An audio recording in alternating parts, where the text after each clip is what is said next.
Belinda presents this unabridged recording of Masterclass, written by Morris West and read by Peter Hosking. The dedication reads, "For my new granddaughters Siobhan and Natasha Louise." The study of the beautiful is a duel in which the artist cries out in terror before he is vanquished. Baudelaire, An Artist's Confession. People always confuse the man and the artist because chance has united them in the same body. Jules Renard, Journal. Author's note. I have been buying and living with pictures for more years than I care to remember. This book translates the experience of those years into a fiction whose personages exist only on the printed page. MLW. Chapter 1. At 35, Maxwell Mather counted himself a fortunate man. His health was excellent, his body was trim, his looks still unravaged. His bank balance was comfortably in credit. A prolonged sojourn with folk richer than himself had taught him frugality and given him a certain skill in the management of money. He had a modest reputation as a scholar, both in the study of ancient manuscripts and in the history of European painting. He had a generous patroness who lodged him in discreet luxury in an antique tower, which was a dependency of her villa. He had an occupation which taxed him not at all, custodian and conservator of the Palombini archive. Thousands of books, folios, and bundles of yellowing files stored tier on tier in the cavernous vaults, which had once been the stables and the armoury of the household guard. In the beginning the place had been called Torre Melata, because it was built as a watchtower with battlements and embrasures for bowmen and cannoneers.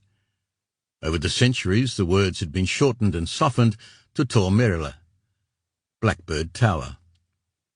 The name was apt, because there was a big chestnut tree in the courtyard where singing birds nested, safe from the cold mountain winds, sheltered from the parching heats of Tuscan summer. In the mornings, Pia Palombini would ride up in the electric inclinator from the villa below and settle herself on a chaise longue in a sunny angle, whence she could watch him while he worked, and share the tales recorded in the frayed yellow pages, the lawsuits and lecheries, cabals and conspiracies of the high families of Florence, the Palombini among them. In the evening he would dine at the villa in the vaulted refectory, where the pine logs blazed in the great fireplace under the carved escutcheon of the Palombini, on a ground azure, across gules courted with doves volant. Afterwards, when the servants were dismissed, they would make love in the big letto matrimonio, with its brocaded drapes and golden tassels, and its long history of passionate encounters.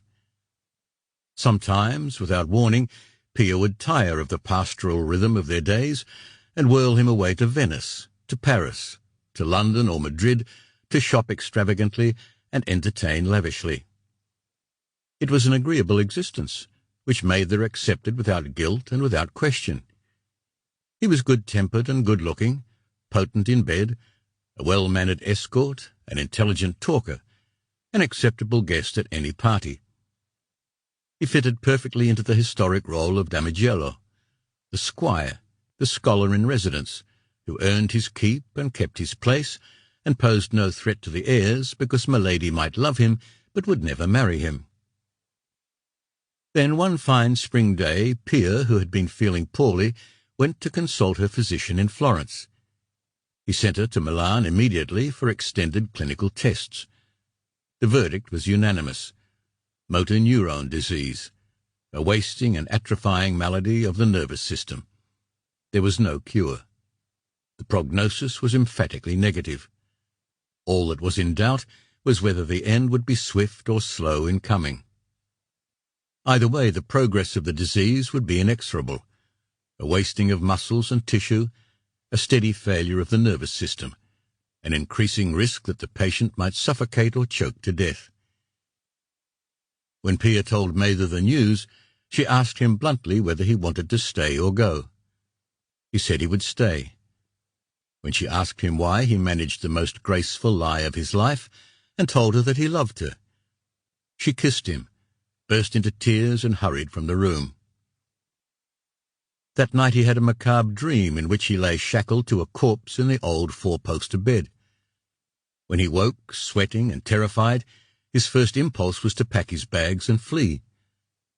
Then he knew that he could never live with the shame of such a desertion.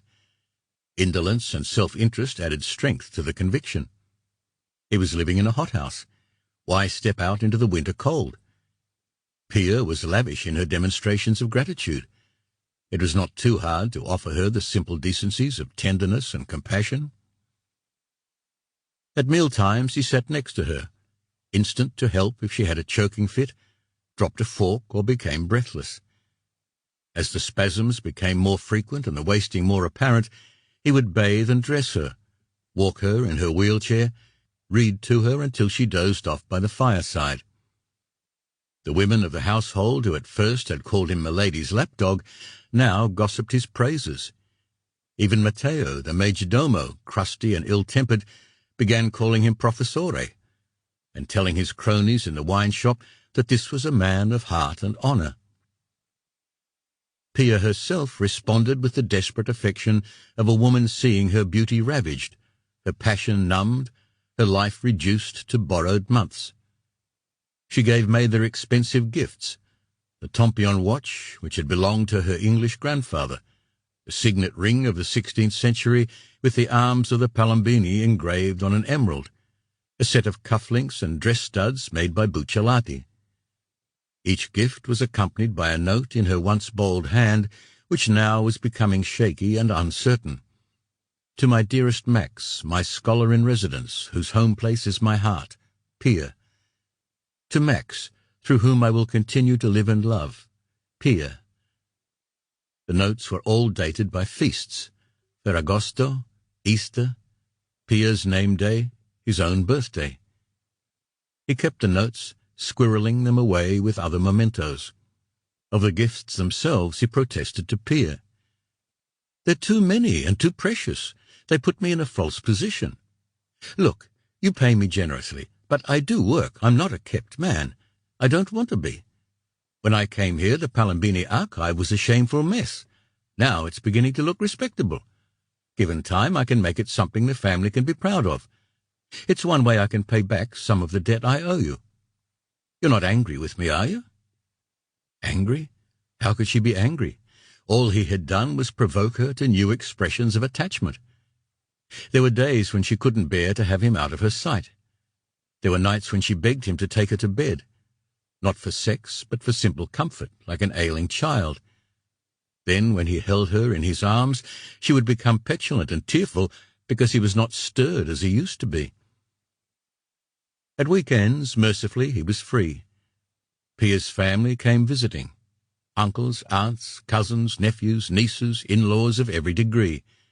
They came to pay respect, show solicitude, and make sure their names, deeds, and kinship were remembered in her will. They had disapproved of Pia's scandalous follies, but now that the sexual association with Mather was clearly ended, they were prepared to accept him as a family retainer, like a physician or a confessor. They approved the geography of the thing whereby she kept to the villa, and he was relegated to celibacy and solitude in the Tor Merla. In fact, his weekends were neither celibate nor solitary. He had acquired a girlfriend in Florence, Anne-Marie Loredan, a leggy blonde from New York, daughter of a senior auctioneer at Christie's, who was studying in Italy under an endowment from the Belle Arti. She was lodged, expensively for a student, in a rooftop apartment behind the Pergola Theatre. They had met over drinks at Harry's bar, found each other agreeable, spent a night together, found that agreeable too, and presto, struck a bargain. Mather would install himself as weekend lodger and pay his bill with wine, food, and scholarly instruction in the arts. The sex, they both agreed, was a bonus. No strings, no price tag, no questions. The arrangement worked well. They were a pair of acknowledged egotists, openly using each other. At the end of her studies, Anne-Marie would become a dealer and an auctioneer like her father. For the present, she had a good-looking escort and an entry into the folk world of Florence, the old craft families of sculptors, brass founders, workers in stone, wood, and leather, the painters, engravers, and potters. Mather, for his part, was offered safe sex, a base in the city, a message centre, and a legitimate identity amongst his peers. With Anne-Marie he could shrug off the griefs of the Palombini household. With the Florentines he could present himself as a working scholar, librarian, and archivist to a noble family. This identity would soon become vitally important to him. His patroness was dying. He would be forced to find a new place in the academic world. So he chose his Florentine friends carefully. First among them was the custodian of autographs at the National Library, a white-haired savant who looked like Toscanini. To him Mather paid special deference. Every Saturday he would bring an item or two from the Palombini collection and discuss its significance and its value with the old man, who had an affectionate regard for his younger disciple. In the arts his closest friend was Niccolo Tolentino, a small, gnomish man with a hump on his spine and a wonderful limpid smile. He was Neapolitan-born and had served a youthful apprenticeship to a fashionable artist who lived in Sorrento. Now he was the senior restorer at the Pitti and reputed to be one of the great copyists and restorers in the business. To him Mather brought one panel of a badly defaced triptych of the Dormition of the Virgin and asked him to restore it as a birthday gift for Pia.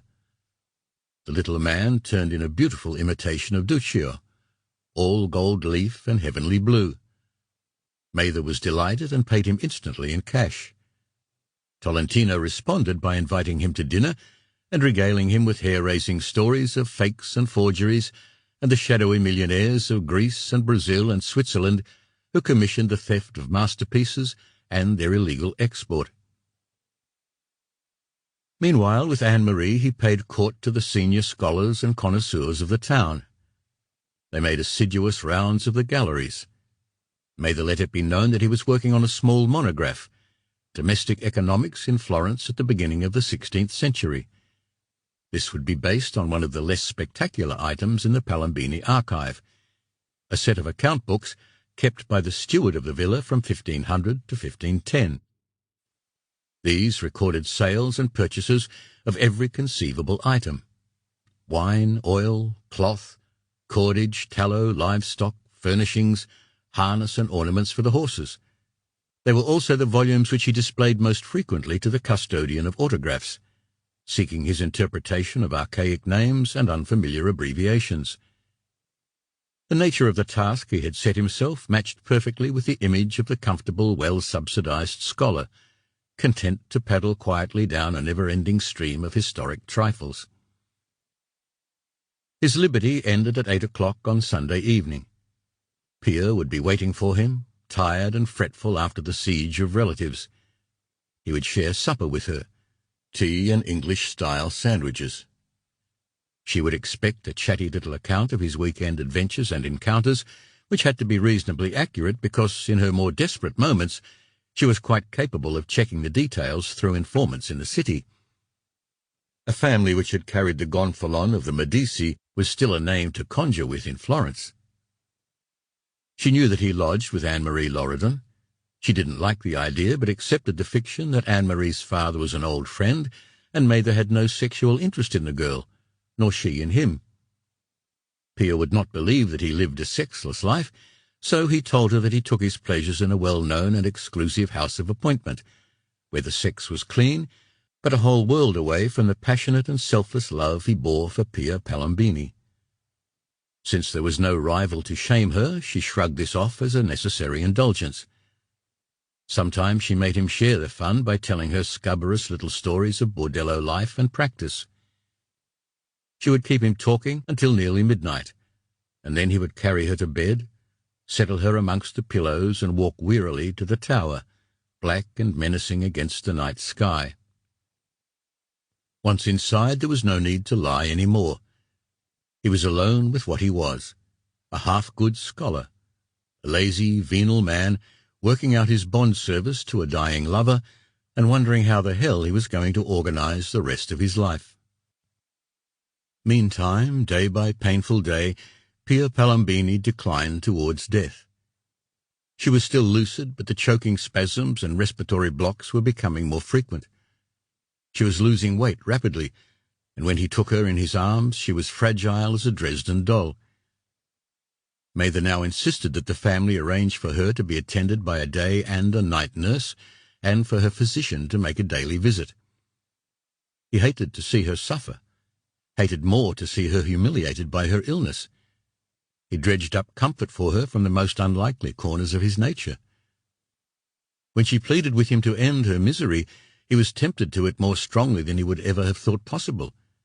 He even went so far as to raise the question with her physician, who fixed him with a shrewd but sympathetic eye and warned him, "This is not Holland, Mr. Mather. We have much more Christianity and much less compassion in our law, so put any thought of mercy-killing out of your mind. It would release her. It would put you and me in prison. Lend her your love a little longer. One day soon she will simply stop breathing." Which was exactly how it happened. One cold winter evening, while the night nurse was knitting at the fireside, and he was seated on the settee, cradling Pia in his arms, she reached up a tiny clawed hand to touch his cheek. Then, as if the effort were too much, she gave a small sigh of weariness, turned her face to his breast, and died.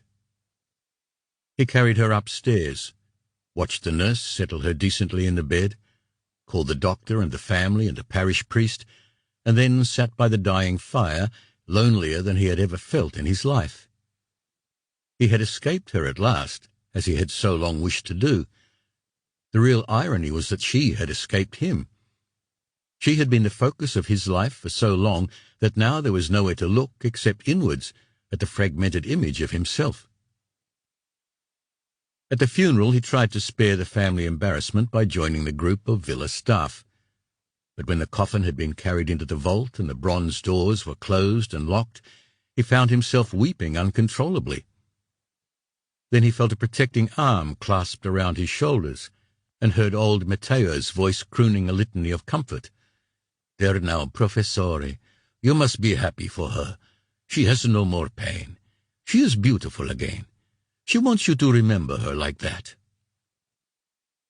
All of which was easy to believe. What he could not understand was the black desolation inside himself.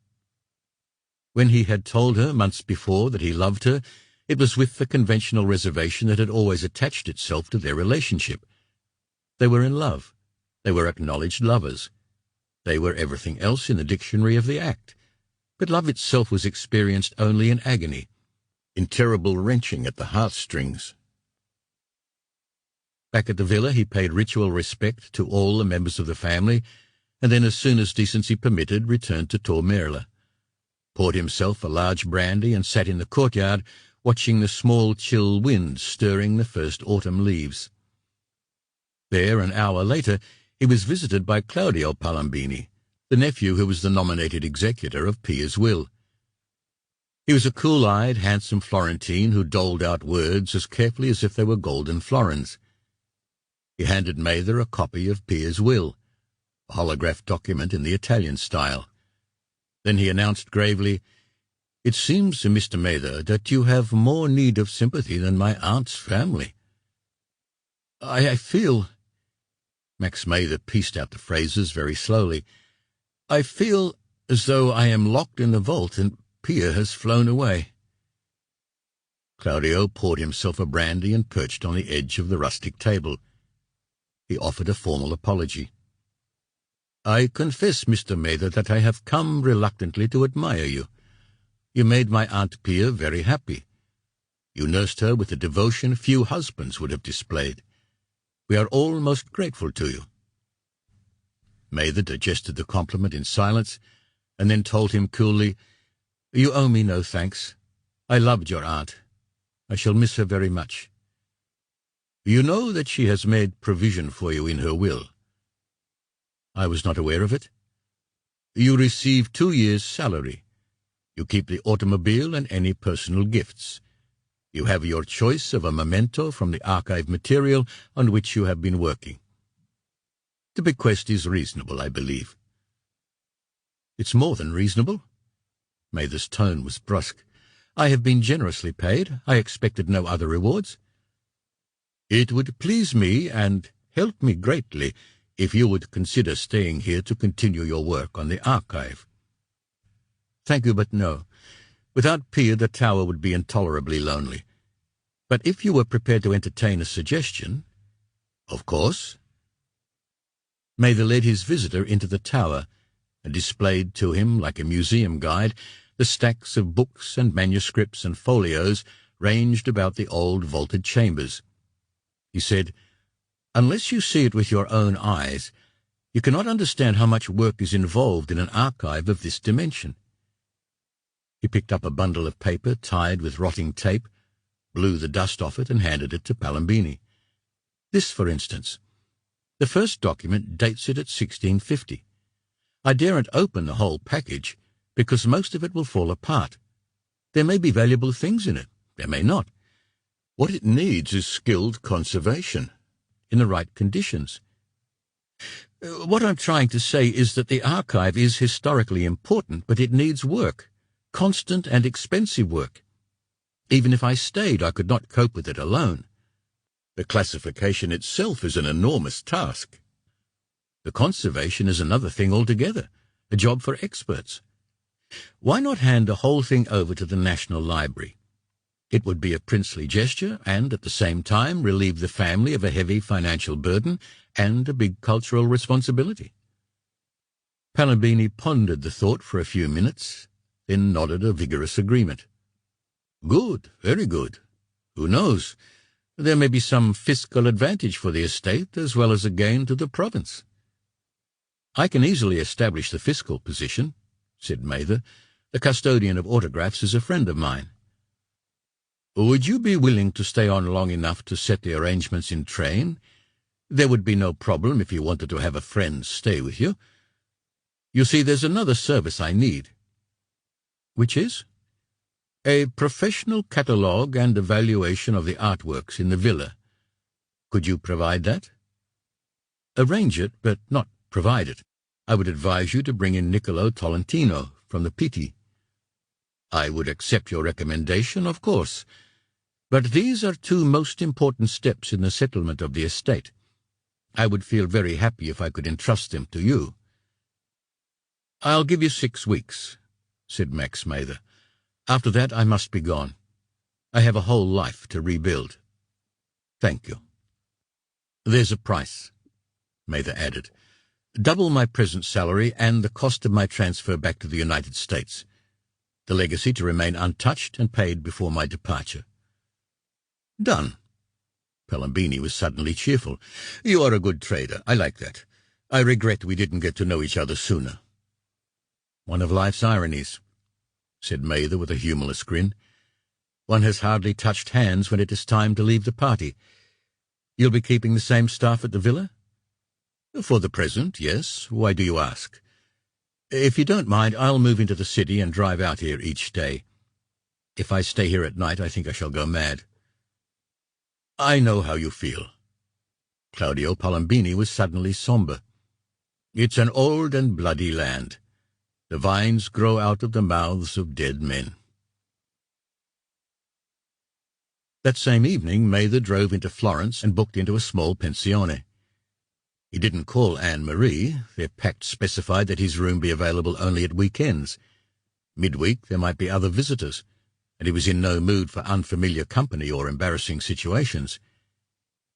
He telephoned the custodian of autographs to tell him of his impending departure and the donation of the Palambini archive.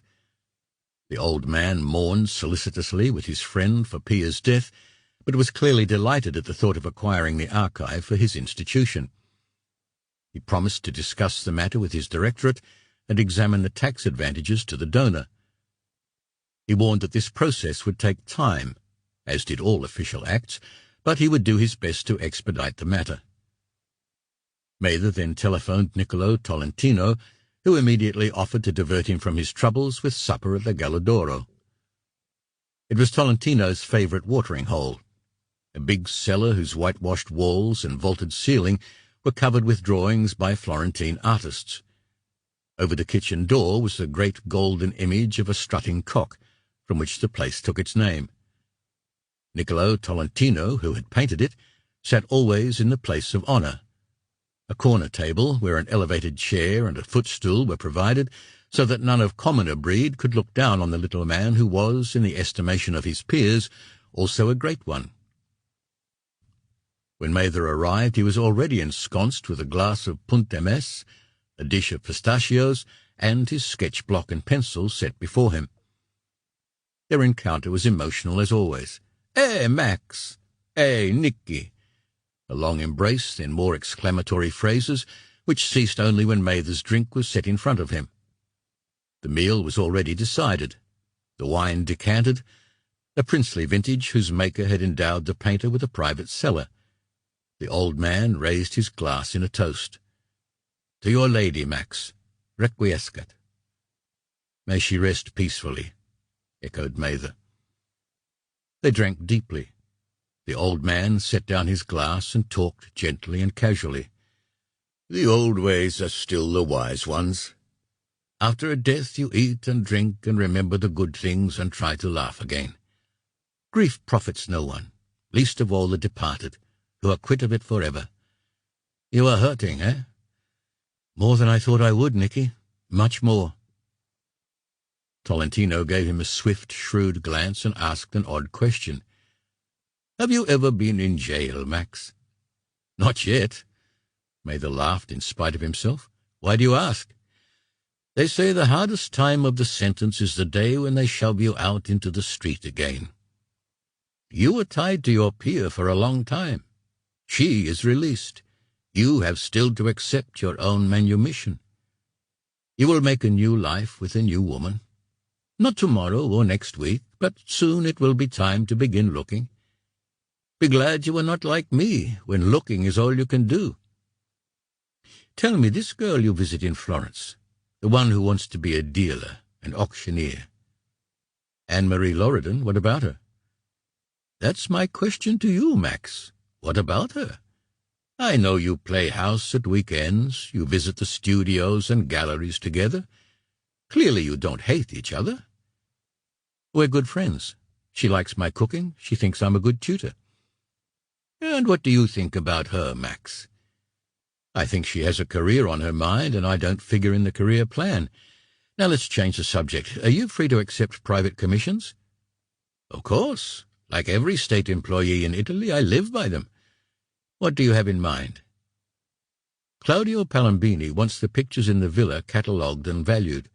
I suggested you were the best man to do it." "And what did he say?"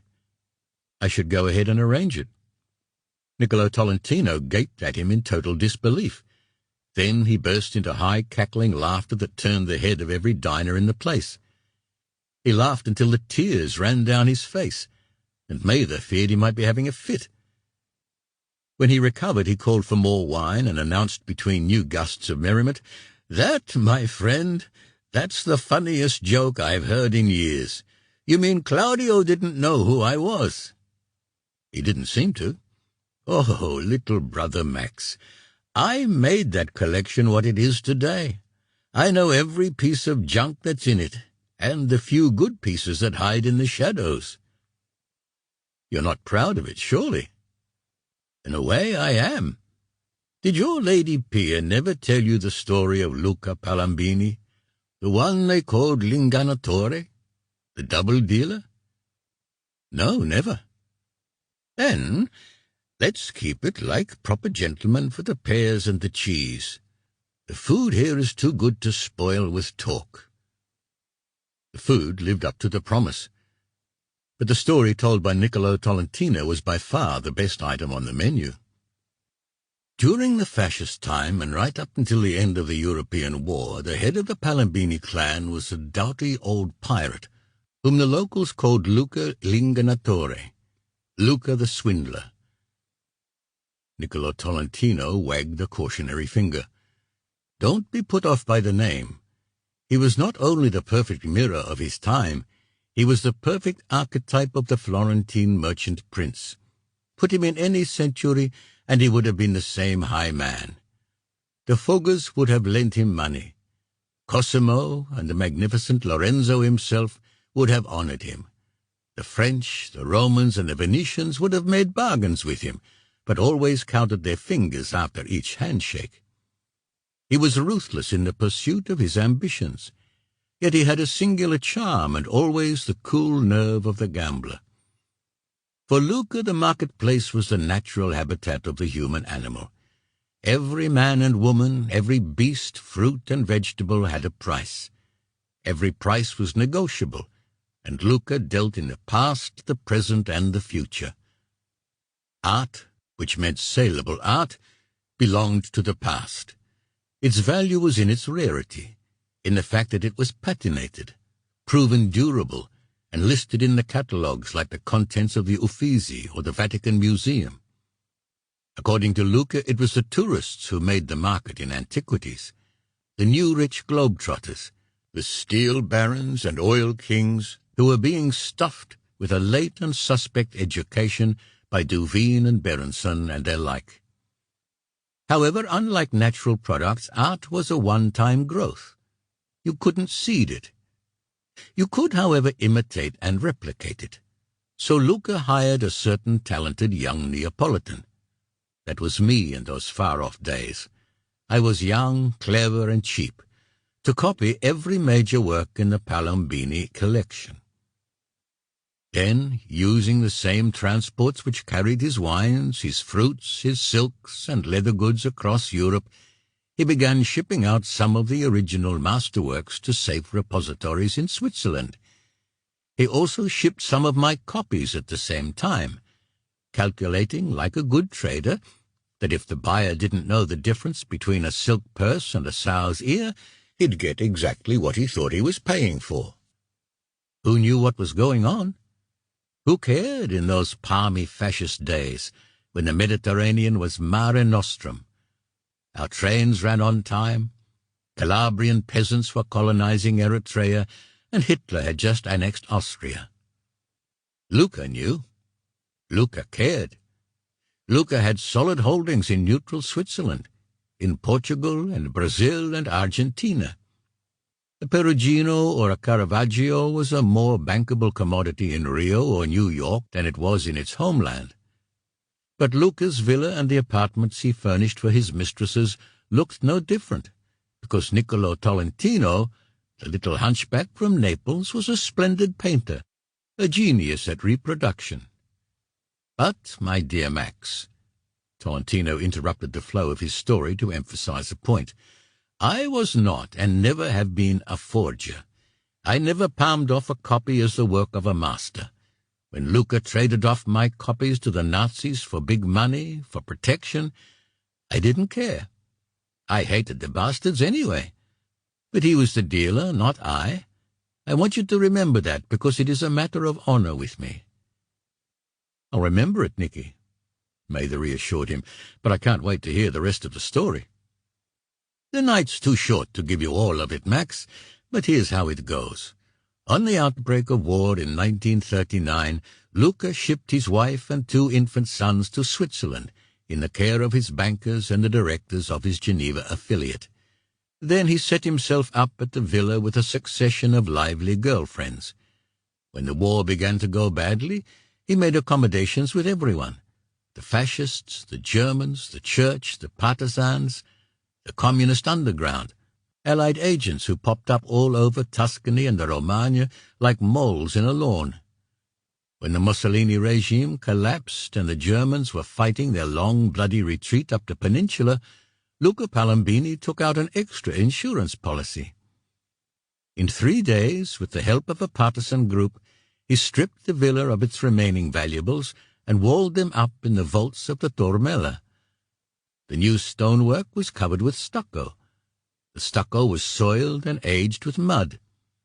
The partisans were paid off handsomely with money and the use of the tower as a refuge and a food dump for their groups. When the Germans came in strength, the partisans moved out. The Wehrmacht troops turned the tower into an observation post, while their officers dined in Spartan discomfort at the villa with Luca Palombini and his latest girlfriend, Camilla Dandolo. a coloratura from La Scala whose body was much better than her voice. After the ceasefire, Luca reopened the vaults and set about trading off most of the remaining genuine artworks for hard currency to rebuild the family fortunes. The villa walls were hung with my copies of the great works, and with third-rate originals that weren't worth selling, but the Palombini enterprises at home and abroad were flush with capital. Then Luca summoned his family from Switzerland, but before they arrived he died, in the middle of a love duet with a soprano.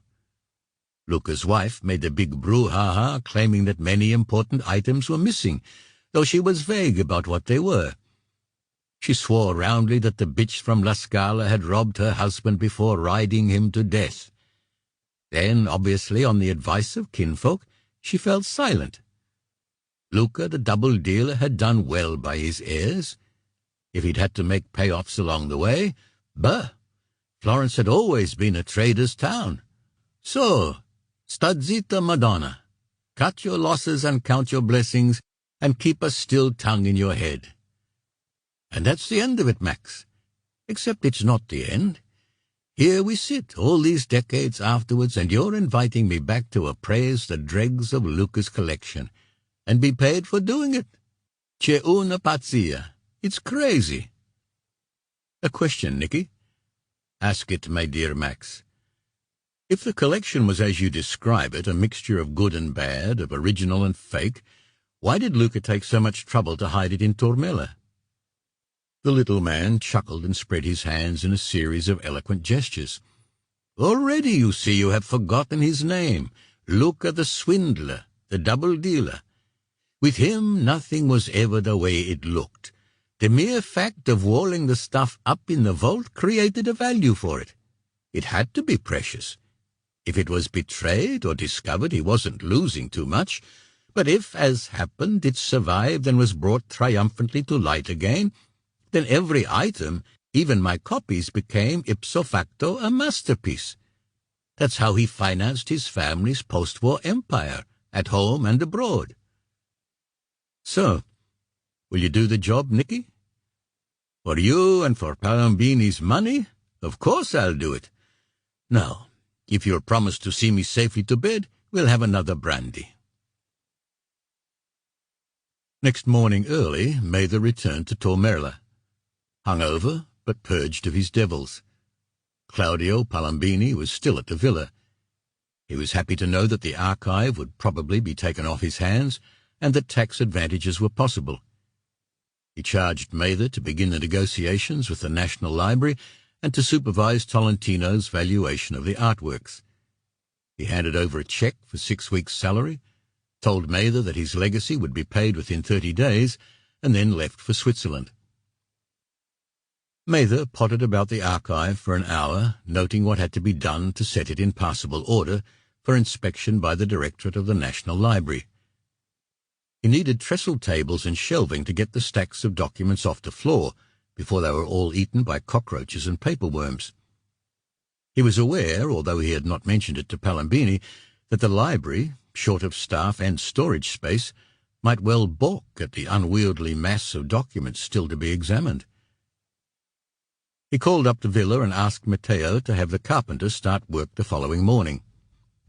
Then, because the day was bright and the courtyard warm, he made himself coffee and settled down under the chestnut tree with his own reference books and the unfinished text of the monograph. He was working through the account book for the year 1505 when he stumbled on an unusual entry for the month of October.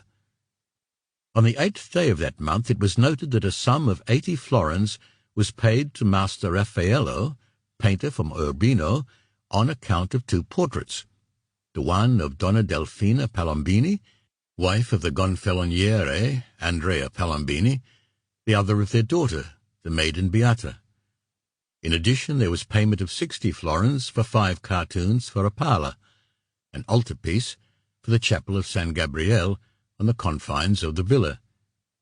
The note added that these sums were in full payment, signifying that the commissions had been executed and the works delivered. The entry fascinated him. It was the kind of boilerplate provenance that art dealers and historians begged heaven to provide. But he couldn't remember any reference to Palombini portraits or cartoons in the catalogue raison of Raffaello works. He cast through the volumes on his own bookshelves, found a Passavant and a Carly. Neither made any reference to the portraits or to the altarpiece. So, another of those mysteries beloved by scholars and browsers. Had the works survived the centuries? If so, where were they now? Yet another line of inquiry, were there records of other art purchases in the old account books? His coffee grew cold while he worked carefully through the antique script and the puzzling abbreviations. He was only halfway through January 1506 when Matteo, the major domo, came up from the villa with Luigi, the carpenter, to measure for the shelving and trestles he needed. These were practical country matters which demanded his full and respectful attention for half an hour. He was required to offer coffee and a tot of grappa. He must listen to a lament from Luigi de Falegname that it was unfair to ask for good carpentry in a hurry. Mather understood what was required of him. He knew that there was no way to fight the Apennine wind. You turned your back to it, muffled your ears, and waited until its fury was spent. He put a marker into the account book, packed away his notes, and devoted himself, body, soul, and breeches, to the questions of shelving, trestle tables, and the choice between dressed and undressed timber. If he would accept undressed timber, the work could be done tomorrow. If he wanted craftsman work, he would have to wait another 2 weeks. Just as he was about to scream surrender, the telephone rang. Anne-Marie was on the line. She, too, had a complaint to make. "Max, I've just heard the news of your bereavement. You must be feeling awful. Why didn't you call me?" "If you want the truth, I was too embarrassed." "About what? We're friends, aren't we? What are friends for if you can't share grief time with them? Nicky Tolentino told me you're sleeping in town. What's wrong with my place?" "Nothing, except I only have weekend visiting rights, remember?" "Nonsense, you'll come to me tonight. If it makes you feel any better, you buy the food and cook it. We have to talk anyway, Max. I've got a proposition to discuss with you. Shall we say 7:30? I'll be there." As he hung up, he felt a sudden surge of gratitude and relief. A grieving man was almost as vulnerable as a man in love. Each, for a different reason, was scared of making himself look foolish. At the same moment he realized that Matteo and Luigi de Falegname were still waiting for his answer, and for a second glass of grappa. As he poured the fiery liquor, he announced firmly, "Use whatever timber you've got. I simply want space to stack files and books off the floor. We're not building an apartment for the Pope." "But we have our pride." Luigi was suddenly eloquent. "When the gentlemen come from the library, we cannot bring them into a pigsty. To your good health, Professore." That night Mather made a princely meal for Anne-Marie. The ceremonies of preparation made intimate conversation difficult, but she was content to wait until the meal was done and they sat close and quiet, watching the yellow moon climb over the Campaniles. Then she began patiently to coax him into talk. "What happens to your job now, Max?" "I've agreed to stay on for 6 weeks to arrange the handover of the archive and the valuation of the art collection. After that, who knows? I never realized until now how much I depended on Pia, how far I counted on the permanence of our relationship." "You never told me much about the kind of relationship it was." "I never questioned it myself. I took everything at face value, until the end, when Pia became absolutely dependent on me. I fed her, bathed her, dressed her, carried her from place to place like an ailing child. Quite literally, she died in my arms." "You must have loved her very much." "I must have." Mather gave her a small, embarrassed grin. "Are you surprised?" "A little. You have to be pretty tough to offer that kind of support. Frankly, I never saw you as that kind of man. The rest of it made perfect sense. Wealthy widow, handsome scholar, an alliance of interest and convenience. Whatever it was, it's over. Finita la commedia. But enough of me. Tell me about your plans." "I go home. I look for gallery premises and begin putting together a stable of artists and clients. My father's lending me enough money to make a start." "Good for you." "I wondered, Max, if you'd be interested in working for me." He considered the proposition for a long moment, then shook his head. "Working for you? No. Working with you on some basis that would leave me a free agent? Yes, possibly. Could we leave it open for discussion until I get to New York?" "Of course. But tell me frankly, why wouldn't you consider working for me?" "Because," said Mather flatly, "I've had a bellyful of patronage. I've lived on it all my life. Endowments, grants, fellowships, and funds supplied by wealthy ladies like Pia. I don't feel so badly about her because I was able to repay some of the debt I owed her. But from here on, my love, I fly solo. If I fall out of the sky, too bad. That may not sound very important to you, but to me it's life or death. Academically, I'm sound, though I was always too lazy to attempt brilliance. But now or never. I have to test myself and the metal I'm made of." "I'll drink to that, Max. I'll be interested to see how you test out. Now tell me something." "What?" "How much did you tell Pia about me?" "Not much. She knew I lodged here at weekends, that I was tutoring you in art history and appreciation. Beyond that, nothing." "And she believed that was all?" "She chose to believe so." "You can't have had very much sex during her illness." "We didn't. She accepted that I was getting it elsewhere, but so long as I didn't present her with a visible, identifiable rival, she didn't make an issue of it." "I'm not sure I'd be as complacent." "You would, if you didn't want to lose a good cook, not to mention a trouble-free bedmate." "That sounds more like the Max I used to know." "That one? Well, lately he comes and he goes. I'm never sure whether he's there or not." "Let's find out, shall we?" suggested Anne-Marie. "It's a shame to waste that moon." They slept late the next morning, so it was midday before Mather returned to Tor Merla. Luigi the falegname had kept his word.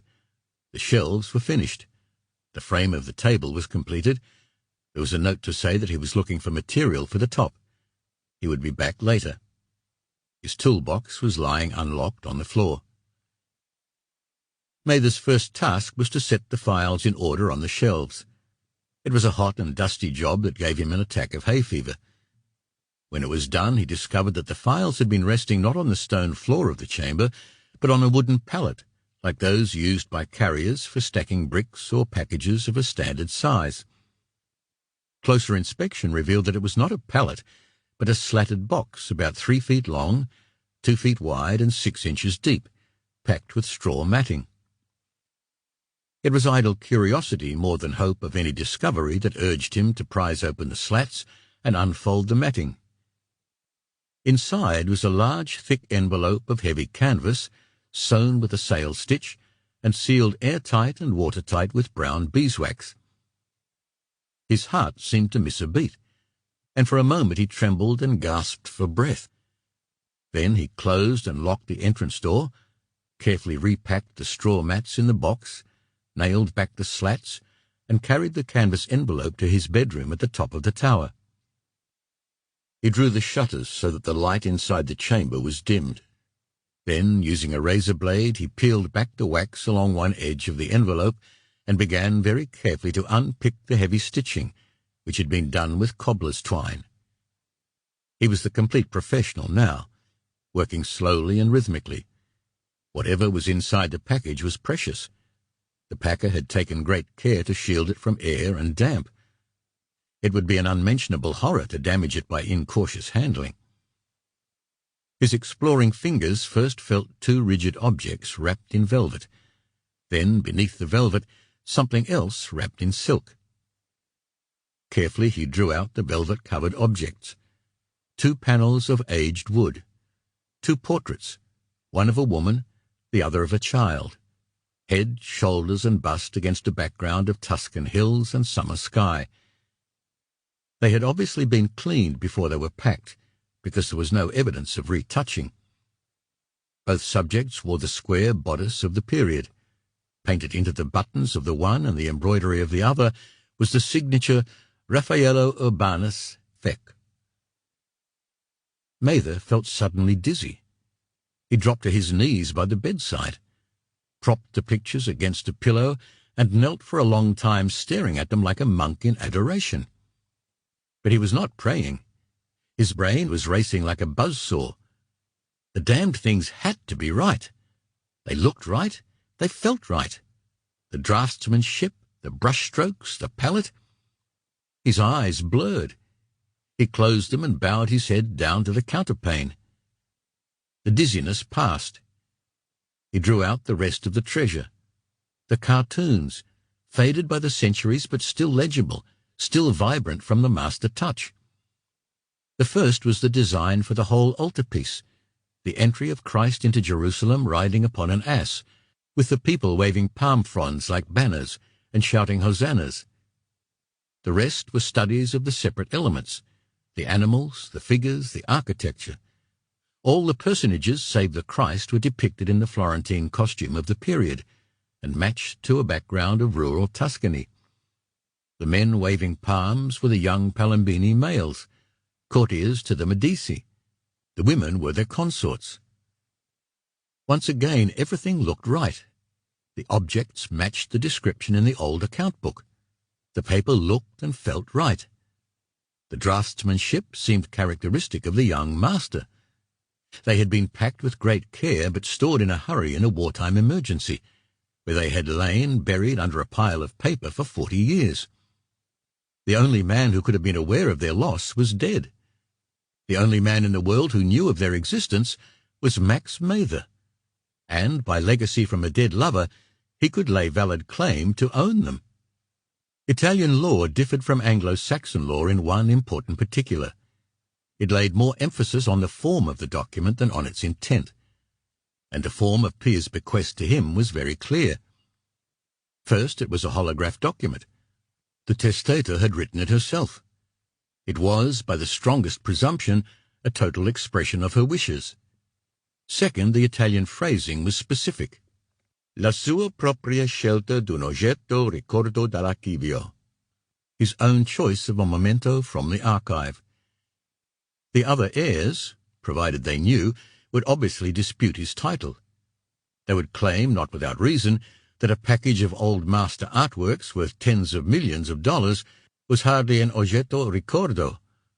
The Belle Arti would obviously intervene and impound the works pending a court settlement, which could take years, and even then they could forbid the export of national treasures. So simple common sense prescribed that he begin immediately to protect his title to the master works, and, as soon as possible, get them out of Italy and into a safe deposit in Switzerland. However, even as he was doing that, he must have a care that the perfect provenance of the works was neither damaged nor destroyed. They had been commissioned from Raffaello by and for the Palombini family. There, in the authentic account books of the period, was the record of the transaction in October 1505. They had obviously remained in the possession of the family right up to the present day, but while Luca, the double dealer, had been running the estate, they had found their way into the archive, and remained buried for more than 40 years under piles of dusty paper. Comes now Max Mather, rummaging in the archive for a memento of his own choice, a legacy left to him by Pia Palombini.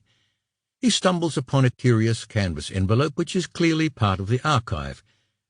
The fantasy takes him that this should be his memento, a surprise packet.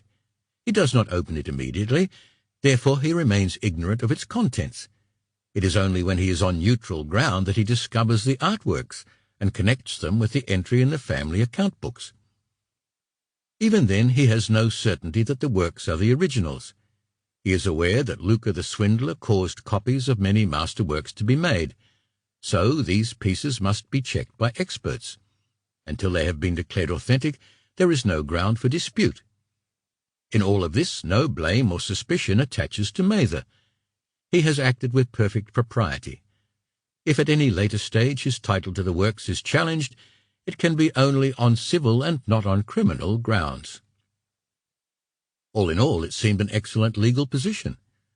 Max might have private doubts about its morality, but he could hardly be expected to make them public and brand himself a greedy or a venal man.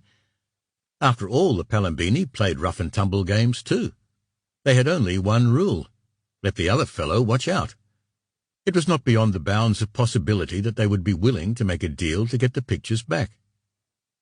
That would be another situation to contemplate if ever the game got too rough.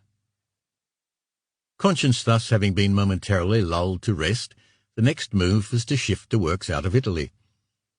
A moment's calculation convinced Mather that he should do it immediately. He could drive to Milan in 2.5 hours to take the last flight to Zurich, visit his bank in the morning, leave the pictures in a safe deposit, and then fly back in the afternoon. After that he could sleep soundly and plan calmly for a prosperous future. He laid the pictures and the cartoons on the desktop one by one and took a series of flashlight photographs in colour. Then, with infinite care, he rewrapped them and replaced them in the canvas envelope. Clumsily, he restitched the canvas, melted the wax with a cigarette lighter, and resealed the package completely. He found that it would fit snugly inside the hanging carrier he used for his suits, and still leave room for a jacket and trousers. These and a change of shirt and underwear were all he needed for the overnight trip. He checked his wallet. Money, passport, credit cards, traveller's checks. With Pia in the old days he had formed the habit of being always ready to move at a moment's notice. He hefted the hanging bag over his shoulder and walked downstairs. On the way out he passed Luigi and his assistant, a spindly youth from the village. Mather thanked them for the work already done and handed them half a bottle of grappa to encourage them to finish it by the next day. He was almost out of the door when the telephone rang. The custodian of autographs was on the line. He was very excited. "Max, my friend, great and important news.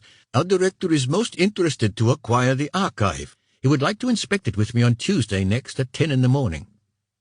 Good. I'll be here to welcome you both. And you can tell Signor Claudio Palambini that there are tax advantages for the donor. These are described in a letter which will be posted to you today." "That's most helpful. Anything else? I'm rushing to catch a plane." "Even so, you must hear this last piece of news. If the archive is accepted in the library, I may well be named curator, and you will most certainly be inscribed in our golden book of benefactors." "I'm very touched, my friend. I only regret that I must leave so quickly, but I'll call you as soon as I get back. Meantime, Tuesday at 10 a.m. I'll put out the red carpet. A presto, ciao." He slammed down the receiver and hurried out to the garage. 3 minutes later he was on the road and heading for the entrance to the Autostrada. The final weeks of Mather's bond service to the Palambini passed slowly. The transfer of the archive to the National Library involved him in endless discussions with the director and exasperating phone calls to Palambini. The library was short of storage space and conservation facilities. For the present the documents would have to remain at Turmella. Then came the questions of security, insurance, custodial responsibility, and who would foot the bill. The tax benefits to Palambini were less than he had hoped. His lawyers recommended approaches to other institutions. Thus and thus, until Mather wished them all to hell and himself to some tropical retreat. Niccolo Tolentino was easier to cope with. He padded round the chambers and corridors of the villa with a notepad, measuring canvases, making notes, offering only the briefest of comments on what he was doing. His manner was so brusque that Mather felt it necessary to ask whether he had offended the little man. Tolentino frowned in puzzlement. "Offended? How could you possibly offend me? We're friends. If you ask why I am irritable, I am always like this when I work.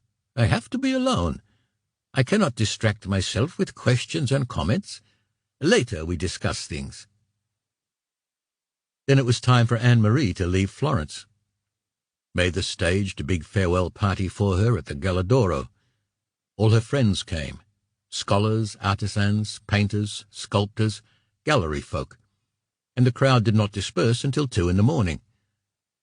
Afterwards Mather walked her home through the sleeping city, an odd nostalgic pilgrimage that for both of them marked the end of one life and the beginning of another. "That was a wonderful end to a pretty wonderful time," Anne-Marie told him. "Thank you, Max." "It was my thanks to you for letting me share the good times." "We'll have more in New York." "I'm sure. How do you feel about going back?" "Glad, but scared too. I just hope I'm good enough to survive among the hucksters." "You are, don't doubt it. Don't let fear undermine your convictions about yourself. Here you've lived with the best. You've drunk in the tradition with your morning coffee. You're not guessing now, you know. Be strong in the knowledge." "I hear, Maestro. I won't let you down. And what are your plans?" "I'm going to Switzerland first. I have business to do in Zurich. Then I'll give myself a holiday in the snow. I'll probably do a circuit of the resorts, meet old friends, make some new ones, which I need. I expect to be back in New York about the end of January." "And you will think about our working together?" "I'm already mulling over some ideas. I'm sure we can work something out. What stage are you at now?" "Interesting things are happening. A realtor has offered me the lease of gallery space in Soho. It belongs to a man called Ed Bayard.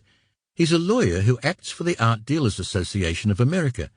His wife was an artist who died in tragic circumstances some time ago, and he himself is a well-known collector. Who knows, I might get myself a landlord and a client in one stroke."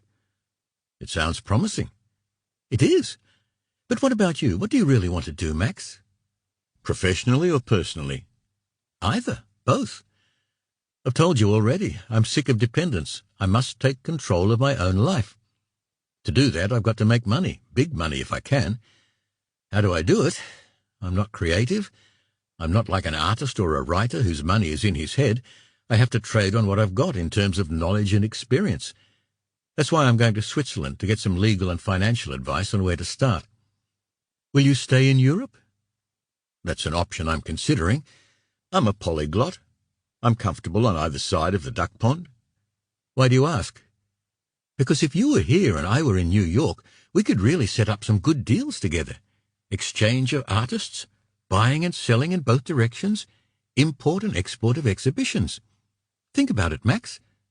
Promise me you'll think about it very carefully." "I promise." "I wonder if you know how much I'm going to miss you."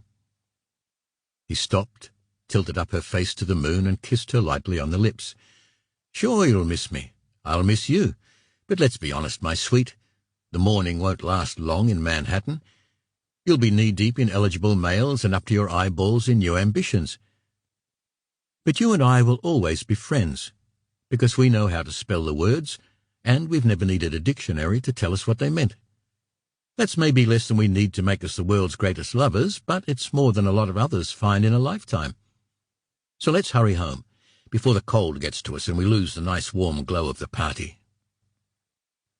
Max's own exit from Florence was much less ceremonious. He initialed the final draft of donation of the archive and sent it by courier to Switzerland for Palambini's signature. Then he took delivery of Tolentino's inventory and valuation of the artworks to lodge with the attorneys for the estate. When he remarked on the number of works which carried the notations attributed to, school of, copy by unknown hand, copy possibly contemporary, Tolentino offered a bland explanation. "It's the best I could do, Max, seeing that old Luca paid me to protect his interests in the first place. The notations I've made will set red lights flashing in any reputable auction house. After that, it's up to the buyer to draw his own conclusions." "I understand, Nicky. It wasn't my business to ask anyway. You're the expert. It's your document. But one thing interests me. Did you miss many old friends from the collection?" "Quite a few, Max, but if you want me to name them, I won't. Remember, there are at least 2 versions of each one in existence, the original and my copy. It would be a dangerous folly to speculate where each may be now and how it was acquired by the present owner." Mather laughed. "Aren't you exaggerating a little?" "Not at all." The little man was very emphatic. "Suppose, as often happens, the owner of a great piece of art pledges it to his bank for a loan. Suppose, by an incautious word, you or I suggest that it may be a forgery. The bank calls in its loan. The borrower's credit is destroyed or at least damaged. Suppose a more extreme case. The buyer has paid a lot of money for a dud, so he goes out and shoots the man who sold it to him. But who could make the final judgment between the original and the copy? a small cadre of experts using modern laboratory techniques. And of course I myself. My private cipher is painted into every copy I make. May I know what it is? You may not. It's a personal mark which only I can identify. Forgive me, Nicky, forget I asked. I'll forget and forgive, provided you get those damned lawyers to pay me promptly. I'm going in to collect my legacy from them today. I'll try to have them write your check at the same time. You're a good man, Max. We're going to miss you. It was pleasant to hear, but in his heart of hearts he knew the truth, that every foreigner in Italy learns sooner or later. Family comes first, friends of the blood and heart come next, and foreign friends are a disposable luxury, because they subsist outside the intricate web of rights and duties and debts and credits which holds the society together. So an embrace, a farewell, an exchange of gifts, a pencil sketch from Tolentino, an 18th-century edition of Petrarch from Mather, and the ceremony was over. At the lawyer's office it was all brusque politeness. Yes, without question, the Tolentino check would be in the evening's mail. Here for you, Mr. Mather, is a $1 draft for the amount of the legacy, for which we should like a receipt. We understand you will vacate Tormerla in the morning and hand the keys to Matteo, the major domo. There is nothing else you need from me?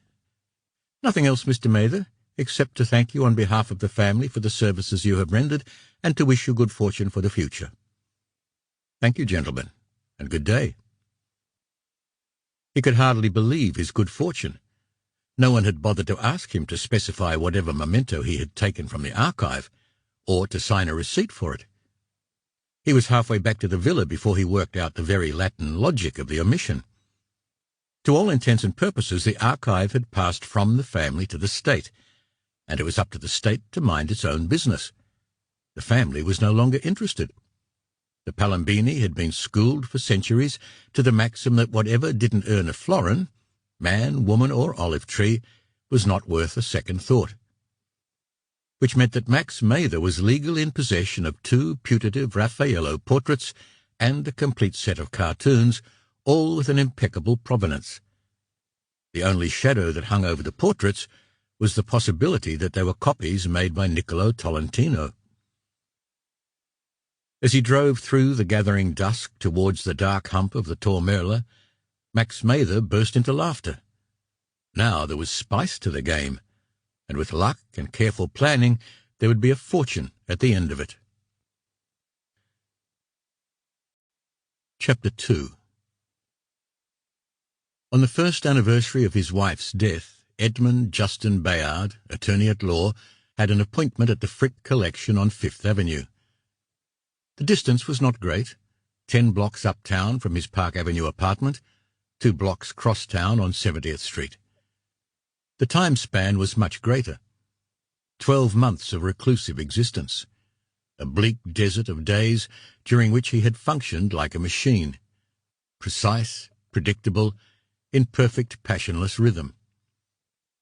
However, on that clear winter day the machine turned into a man, suddenly eager for the sight, sound, and touch of his fellows. The pilgrimage to the Frick was his compromise with whatever hostile deity ruled the random universe.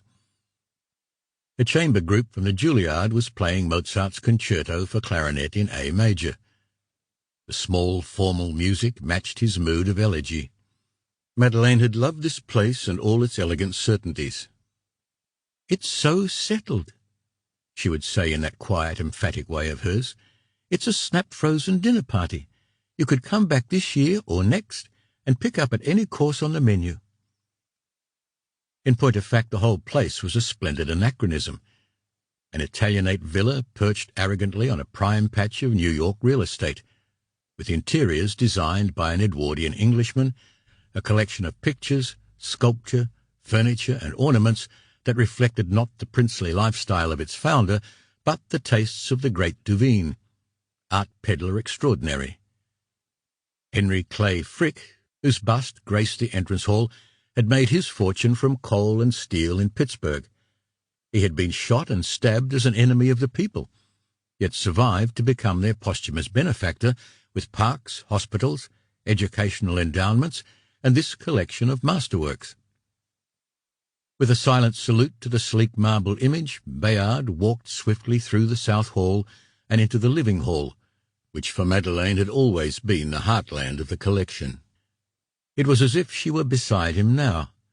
A painter in her own right, she was as obsessed as the Dutch with interiors and composed little verbal improvisations to fix their quality in her vision. I can imagine what it must have been like sitting in this room on a winter evening with the fire blazing, coffee and brandy served, the servants retired, and there's Henry Clay Frick himself, with St. Jerome staring down at him from above the mantel, and the two mortal rivals, Thomas More and Thomas Cromwell, facing each other across the blaze. There are two Titians looking over his shoulder, Aretino, who died laughing at a bawdy joke, and a young man in a red cap dreaming a young man's dreams, while Bellini's St. Francis looks heavenward in ecstasy. There's not a sound from outside because of the snow, and since the people are so quiet, they must be content. Mr. Frick is so full of goodwill and philanthropy, he can forgive even the anarchist who tried to kill him. For Madeleine there had been no time for absolution. She had been stabbed to death in her own warehouse studio in Soho. It was a senseless, bloody crime, committed, the police seemed to believe, by an addict desperate for a fix. Neither the assassin nor the weapon he used had ever been found. The memory of that day had brought Bayard to the edge of madness many times, but today he could contemplate it with a strange detachment, like an illustration in a history book far outside the context of his personal life. The drama had gone out of it, played and replayed to extinction. He had been too long absent from the workaday world. It was time to set about the business of living again. "Mr. Bayard? Mr. Edmund Bayard?" He swung round to face the questioner. At first glance she bore an odd resemblance to the Whistler portrait of Lady Mer in the Oval Room. He answered brusquely, "Yes, I'm Bayard." "Anne-Marie Lorridan, you were kind enough to suggest we might meet here." "Hugh Lorridan's girl, of course. I haven't seen him in a long time." He gave a small, deprecating shrug. "I've dropped out of things since my wife died. Today is the anniversary of her death." "It's kind of you to see me." For the first time he smiled, and the smile made him look 10 years younger. "Not at all. I'm very glad of your company. Shall we do the tour?" By the time they reached the Oval Room, he was relaxed enough to stand her against the portrait of Valerie, Lady Mer, to see if there really was a resemblance. Anne-Marie protested, "She's much prettier than I am." "I wasn't thinking of pretty," said Bayard with a grin. "She was a wild one, as I think you could be. She came from nowhere, married a beer baron, and raised happy hell wherever she went. I'm told she once appeared at a county fox hunt riding an elephant. And you think I could do that?" "You might," said Bayard judiciously. "I think you just might." "And you can read all that in the portrait?" "Not really. I'm just showing off my rag bag of useless information." The smile disappeared, and he drew her back to stand beside him while they studied the painting. "I'm not sure how much is left of what Whistler really put there. Some of his materials were unstable, and some of his techniques were questionable. Time hasn't dealt kindly with all his pictures. Look at the Montesquieu, for instance." He broke off, suddenly embarrassed by his own pedantry. Anne-Marie prompted him. "Go on, please, I'm really interested." He shrugged and declined. "My wife was the painter, I'm just a collector. She lent me her eyes and her intuitions. We built our collection together." "I'd love to see it." "You shall, I promise. Let's leave Whistler and go talk to some of the big boys in the West Gallery.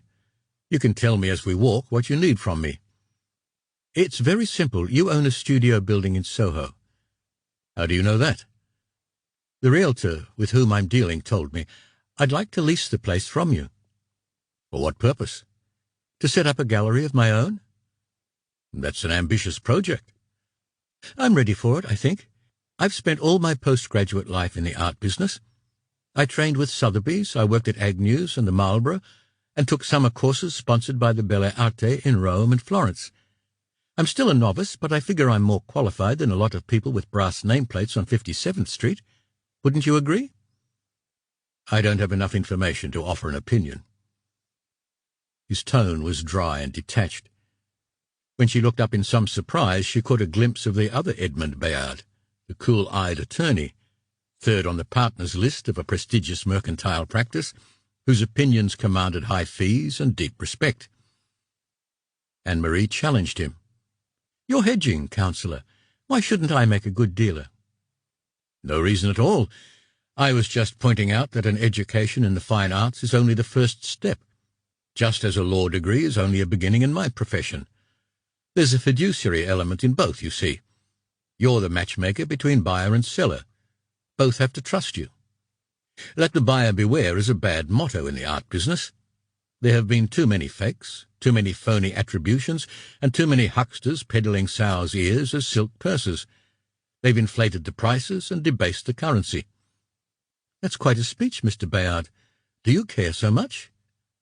"I have to care. Your father must have told you that our firm represents the Art Dealers Association of America. We have to go at least part way to keeping them honest." "I'm impressed." "No need to be. Let's talk about this gallery of yours. I'm sure you realize that it takes quite a time to build a client list and the kind of reputation that gets you serious notice from the press and the big buyers." "My father has promised to help me.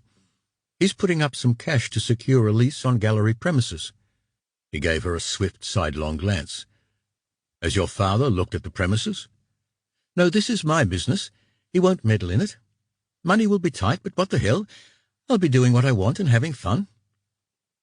Bayard nodded approval. "That's the key to it, having fun. So long as you enjoy what you do, the odds are that you'll be good at it. I'm afraid there's been very little fun in my life since my wife was killed." "I heard about that while I was in Italy. I grieve for you." "Don't distress yourself. It's history now. I mentioned it because I find it hard to be in company under false pretenses." She stared at him in surprise. What a strange thing to say. "I don't know how else to put it. I seem to have lost the knack of polite communication." "You've been living alone all this time?" "Alone? No. Solitary, yes. I have a Filipino couple who keep house for me. I'm busy at the office during the day. I go to theatres, to concerts, to exhibitions. I pass the time of day with people, but I shy away from companionship. It's something of a sleepwalker's existence." "By choice?" "Of course not." He was suddenly vehement. "You have to understand, a crime like this is a curse laid on the survivor. I stayed out of society because I felt like a leper with a bell around my neck, obliged to declare myself unclean." "As you've just done with me?" "Yes." "Then you've paid me a compliment. I thank you for it." "What are you doing for the rest of the day?" "There's not much of it left. I'm open to suggestions." "Come back to my place. I'll show you my collection and Madeleine's as well. We can discuss the question of the lease and have an early dinner at Le Cirque. What do you say?" "I'd like that very much." As they strolled down Madison, he asked the ritual question. "Are you married?" "No." "Committed to anyone?" "No, I'm busy and happy. While I'm building a career, I prefer to stay mobile." He turned into an old but still fashionable apartment block, steered her through the foyer, past the curious eyes of the doorman, and into the penthouse elevator. She had expected something heavy and old-fashioned. Oak panelling, perhaps. Period, certainly.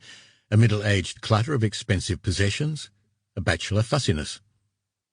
Instead, there was light and uncluttered space and minimal furniture designed for casual comfort. All non-structural walls had been breached so that one space flowed into another without losing its own particular contour, its own area of privacy. Books, pictures, sculptures were dispersed to match the rhythm of the space and the light, so that they could be enjoyed at will and contemplated at leisure. Anne-Marie made no secret of her surprise. "This is extraordinary, quite different from anything I expected. Who designed it?" "Madeleine. She had wonderful ideas about living space. She used to say walls and doors don't create privacy. Once you solve the problem of heating and cooling large areas, and you can, why break them up into cubbyholes? I didn't really believe her at the beginning, but I let her do what she wanted. This is the result. The only change I've made is to turn the dining room into a gallery for her pictures. It's a huge room, as you'll see, and I don't give dinner parties anymore. I'm saving that viewing until last. For a moment, Madeleine, 12 months dead, was a palpable presence in the room. Anne-Marie felt a sudden prickle of fear. The dead should stay buried and let the living be about their own lives. She asked with careful detachment, where did Madeleine exhibit? She never held an exhibition. She sold privately through Lebrun. However, I've often thought of arranging a posthumous show. There are about 50 works in all. I'll be interested in your opinion after you've seen them. Anyway, let's do the $5 tour first. You lead, I follow. Feeling a sudden need to re-establish a physical contact that would exclude the ghost, she held out her hand so that he had to clasp it and lead her on a circuit of his domain.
Max Mather had 2 Raphael portraits and a set of cartoons that he needed to bring to market without scandal. He could not, dared not, jeopardize this high endeavor for man or woman, or even to indulge his own freakish humor. Then there was Anne-Marie Loredan, companion and friend of the good days in Florence. She was gutsy and ambitious, but she was learning the hard way that there were no free lunches and very few friends in the marketplace. Which raised the problem of Bayard himself. The attorney whose wandering wife had been murdered by person or persons unknown, but whose posthumous testimony, if ever it were brought to the notice of the police, might well put him in the dock. And yet, how much weight would Madeleine's testimony bear?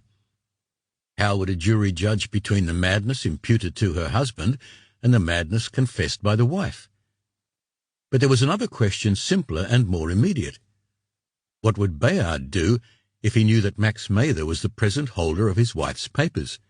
He would be hard put to lay legal claim to them. Would he be secure enough in his innocence to inform the police and force them to take possession? Would he perhaps be ready to kill for them? As if in answer to this question, the telephone rang. Edmund Bayard was on the line. He came straight to the point. "Mr. Mather, I was very upset by our conversation last night. On reflection, I recognize that I did a very foolish thing, but it was not without reason. You yourself advised me that the wrong publicity about the exhibition could excite morbid interest and lead to copycat repetition of the crime.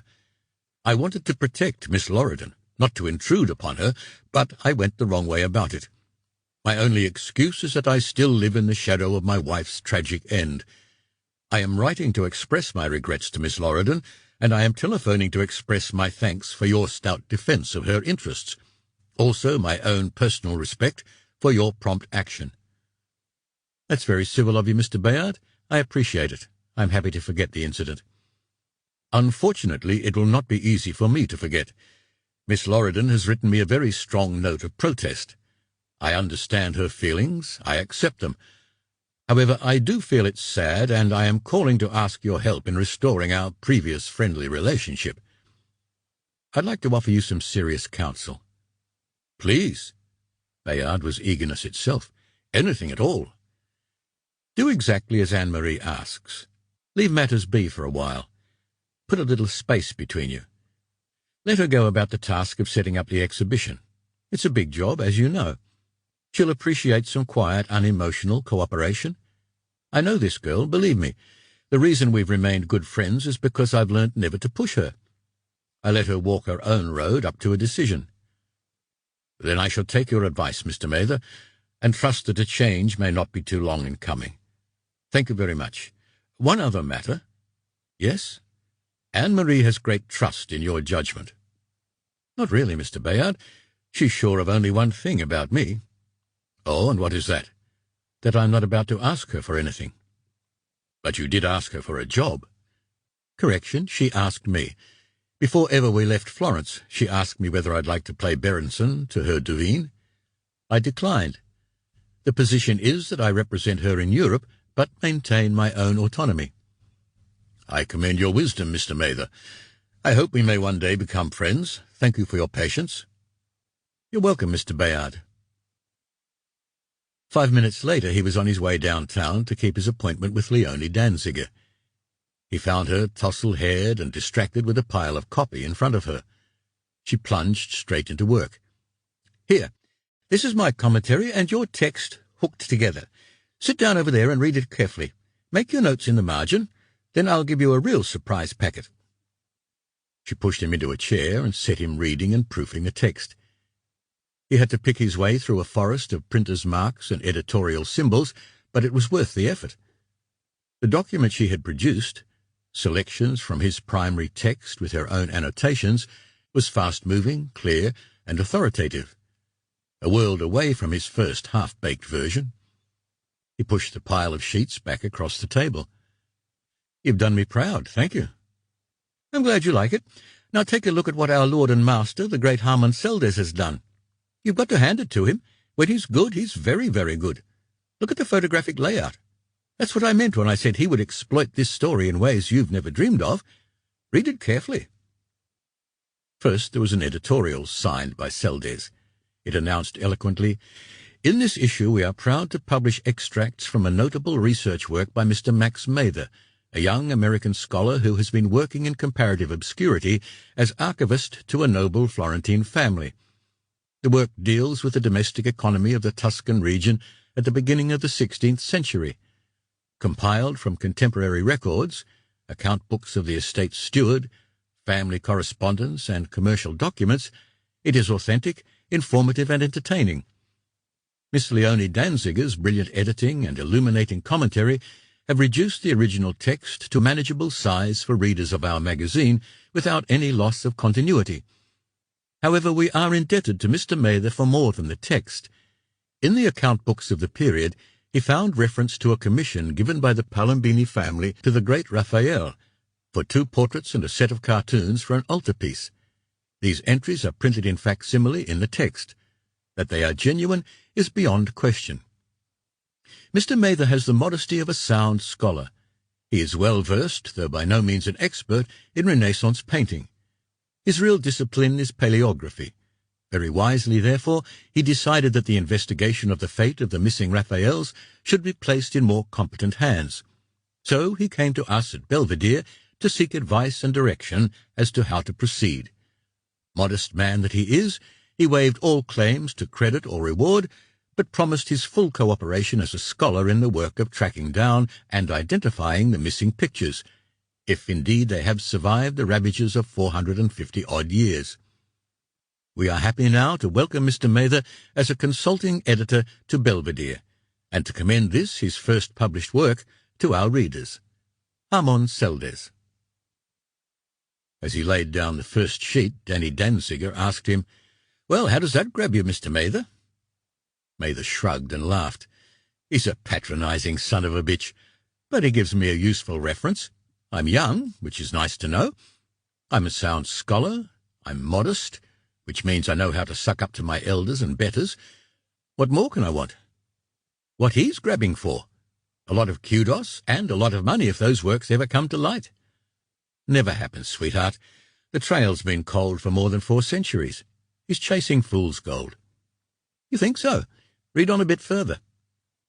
He found the place in the text and continued reading. "Presuming that the works are still in existence, where might one expect to find them? The first and least likely possibility is that they are gathering dust in an attic or hanging unrecognized in some decaying villa. The second guess would be that they are in the possession of one of those wealthy but discreet connoisseurs, Greek, German, Brazilian, Mexican, Swiss, whose collections are totally unknown to the public. Then there are those well-known dealers, the elders and lords of the trade, whose holdings in great art are equally unknown, whose dealings are for the most part secret, who manage by some miraculous process to maintain a large private stock of masterpieces and yet have a sufficient cash flow to live like Renaissance princes."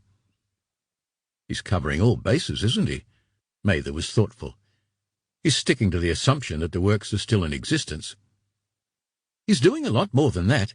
He's tossing bait to the biggest sharks in the sea, the underground collectors, and to the most powerful dealers like Birchmans et Compagnie. Bear in mind that in his young days Seldes tried to get a job with old Birchmans, but he was turned down. The snub has rankled ever since. Birchmans, you also have to remember, is probably sitting on more A-grade masterpieces than any other dealer in the world. However, there's a catch. The art appreciates every day, but you can't eat it, and you can't spend it. And once you've sold a picture, it passes out of your hands forever. Unless, of course, there's a chance that you can represent the buyer's estate when he dies and start the recirculation process. But Seldes knows that there's always a chance that Birchmans is sitting on the pictures right at this moment. You make me feel like a hick from Hicksville. Now look at the illustrations Seldes has presented. Raphael portraits, Elizabeth Gonzaga, Emilia Pier of Montefeltro, Maddalena Doni, Raphael cartoons, studies for the story of the Madonna, for the Dream of Calvary, for the Terra Nova Madonna. All these works were executed in the period 1504 to 1506. So what we have here is an identification code which can be immediately applied to the pictures if they ever turn up. I did warn you never to underrate him. Mather read the piece once more, trying to picture how it would look if his own photographs were inserted into the sequence. Finally, he restacked the pages and passed them across the table to Leone. "You're right. He's exploited the information in a way I never could have done. How soon will all this stuff be set in type?" "It'll be ready by Friday. Then it comes back to me for proofing." "Will you make sure I get a copy of all the items at the same time?" "Sure. What do you have in mind?" "I'll explain later. Would you pass me the phone, please?" When she handed him the instrument, he dialed the number of the magazine and asked for Harmon Seldes. "Harmon? Max Mather. I'm with Miss Danziger. I've just approved the draft of my stuff, and she was kind enough to show me your material. I'd like to compliment you. It's a brilliant approach. No exaggerated claims. A very handy reminder of where any discoveries would have to fit in the catalogue raison. I found it most illuminating. Complaints? Not a one. My own work often leaves much to be desired, so I admire a man who gets it right the first time. To change the subject for a moment, you know of my connection with Anne-Marie Loredan and her new gallery? Well, now that the Raphael piece is done, I'd like to work up a piece on her opening show, the posthumous exhibition of Madeleine Bayard. Given all the circumstances, I think it could make an important item." "Good. I'm glad you like the idea. Makes me feel I may be able to earn my keep. Do you mind my discussing it with Miss Danziger? I presume you'll want her to keep an eye on my stuff, at least for a while." "Thanks. Bye." He looked up to find Danny Danziger studying him with distaste, as if he were a specimen under a microscope. "Well, well, well, aren't you the smooth one? Seldes is screwing you blind and you're lathering him with compliments." He answered with a grin. "Biretta in mano non fa mai danno." "You forget," she reminded him tartly, "I don't speak Italian." Old Roman proverb. It never does any harm to go cap in hand to the Pope. "I'm not a papist, so it doesn't signify, but I'm afraid I can't help you with your Madeleine Bayard piece. I've got other commitments." "That's my loss, but of course I understand. Did you by any chance know Madeleine Bayard? Are you familiar with her work?" "I met her briefly. I have a passing acquaintance with her work. It doesn't interest me enough to work on it." "Fair enough. Then I'll try alone and see how much I've gleaned from you." "Won't you ever learn, Max Mather? I'm the last woman in the world to need compliments." "Do you know why, Danny D?" "Tell me." "Because no one ever taught you to accept them gracefully, and that's a bloody shame. Now, do you want to throw me out, or do I get a drink before I go?" Half an hour later, he walked out into the raucous twilight of Manhattan. He was the richer, or the poorer, for a new piece of information, that Leone Danziger was one of the players in the lethal psychodrama of Madeleine Bayard. He could afford to wait for the answer to all the questions that arose out of that simple proposition.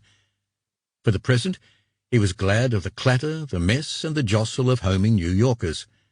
Their indifference endowed him with anonymity, kept him safe from prying eyes. It also made him feel desperately alone, as if he were the sole mourner at his own funeral. There were letters in his box, and the porter had a package for him. He poured himself a stiff drink and sat down to open them.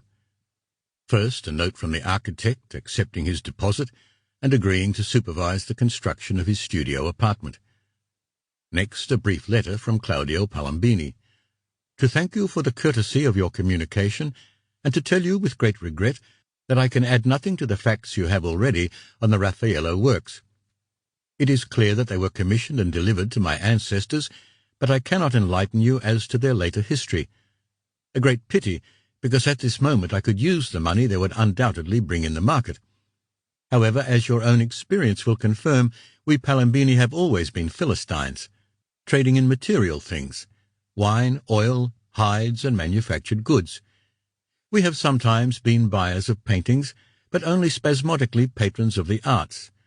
In fact, it helped to refurbish our reputation to have you as our scholar in residence.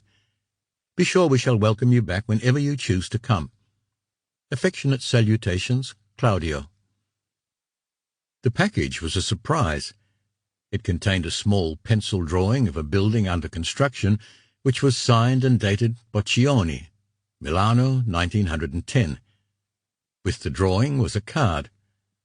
an apology and a small token of repentance for my professional indiscretion in respect of Miss Lorridan. I am sure you are familiar with Boccioni's work. I have a portrait and a landscape, which I shall be happy to show you when we dine together. Edmund Bayard. Mather was baffled by the nerve and style of the man. The Boccioni drawing, recognizable as one of the themes developed for The Rising City, was valuable enough to make honourable amends, yet not so expensive as to seem a bribe or a solicitation. The choice of artist, a futurist innovator, paid a graceful deference to his Italian connections. The invitation to dine was a deft touch. No date was named, so no immediate decision required. Wondering how Bayard had dealt with Anne-Marie, he called and found her only too eager to tell him. "There's a long letter of explanation. He was worried about my safety, all that jazz. My house is full of flowers. There's a card that says, 'But love is blind and lovers cannot see the pretty follies that they themselves commit.' It's signed E.B. He should have signed it W.S. He picked it up from Shakespeare in the Park. I don't care where he picked it up. It's landed here with at least $200 worth of exotic blooms, and I'm just trying to figure out how to respond." "Easy. Give him the same line of crap he's handing you. 'Sir, you do me much honour, but my heart is to the Muses dedicate.' In short, there's no goddamn chance in the world we're going to be lovers. By the way, I've got some news for you. Armand Seldes has agreed to run a piece on the Madeleine Bayard exhibition." "Max, that's wonderful. It's money in the bank already." "So ask yourself and then tell me what needs to be said about the woman. I'll be doing my own researches, but I'll need all the biographical background I can get. Also photographs of the canvases." "I can take you to Bayard's house and show them to you." "He's already invited me to dinner, but I need the photographs for reference as I work." "I'll arrange it. Anything else?" "Yes, the man's obviously crazy for you, but by me he's crazy, period. So take a cold shower and forget about him. Good night." In spite of the jokes and the teasing tone they affected since they had changed from sometime lovers to most-time friends, Mather was worried. Bayard was turning his own discomfiture into a triumph. It was impossible to reject his gestures of amends, and it would be folly for Anne-Marie to turn a powerful penitent into an insulted enemy. Once again, Mather was fatally compromised by his own self-interest. He was engaged in a paradoxical enterprise, to construct a legal trade on a morally dubious act. He, least of all, could afford enemies or ill-sayers. He had to be the little friend of all the world. He could only hope that the web of half-truths which sustained him would not tear apart and dump him neck-deep in a cesspit. Chapter 7. 48 hours later he had a call from Leonie Danziger with a cool and well-rehearsed little speech. "Max, I'm calling to tell you that I've changed my mind on the Bayard item. I will edit it for you. I can use the money. You can certainly use my skill. The proofs of your Tuscan piece and Seldes's Raphael article are on their way to you by courier. 6 copies of each. I've charged the expenses to Belvedere." "That's very thoughtful of you, thank you." He called Bayard at his office, thanked him for the Boccioni sketch, but protested that he could not accept it. "It's proper places in your collection. I should, however, be happy to dine with you. We need to talk privately about the exhibition. Seldes has commissioned me to do a piece on it for Belvedere, so I need to see the pictures and build up my own portrait of the artist. The sooner I can do that, the better." "How does Thursday suit you?" Bayard was brisk but cordial. "Fine. Then let's say 7 for 7:30 at my place, just the two of us." "Thursday it is. And I insist you keep the Boccioni. No arguments. Bye." As preparation for the evening, Mather spent a full day in the city library reading the press reports of Madeleine Bayard's murder. He also did some discursive reading on Boccioni and the Futurists, and copied the Who's Who biographical entry on Edmund Justin Bayard. As a final precaution, he called Anne-Marie, only to discover that Bayard had already been in touch with her. "He's very pleased you accepted his invitation. The notion of a Belvedere article appeals to him. He feels your friendship and goodwill are important. Will you let me know how the dinner goes?" "Of course. But more to the point, what are your relations with him now? What did you do about the flowers? Pretty much what you told me. I thanked him for the thought, told him I was happy to continue our association, but that I couldn't take any emotional pressures. He understood? Well, let's say he didn't argue, though I'm not sure how much he understands, but I feel better able to cope with him now. Question. The canvases you're exhibiting are all hung in his house? Yes. What about miscellaneous material, sketches, notes, tentative works, half-finished projects? In addition to the major works, there are about 70 sketches and studies, and we'll be exhibiting those too. If there are more, Bayard hasn't shown them to me. I asked about writings. He responded only vaguely. Why do you ask? Well, they're the sort of miscellanea that can dress up an article beautifully. Anyway, I'll ask him at dinner. How is the studio coming along? The place is a shambles, but the plumbers and builders are on schedule. The architect has found exactly the lighting we want.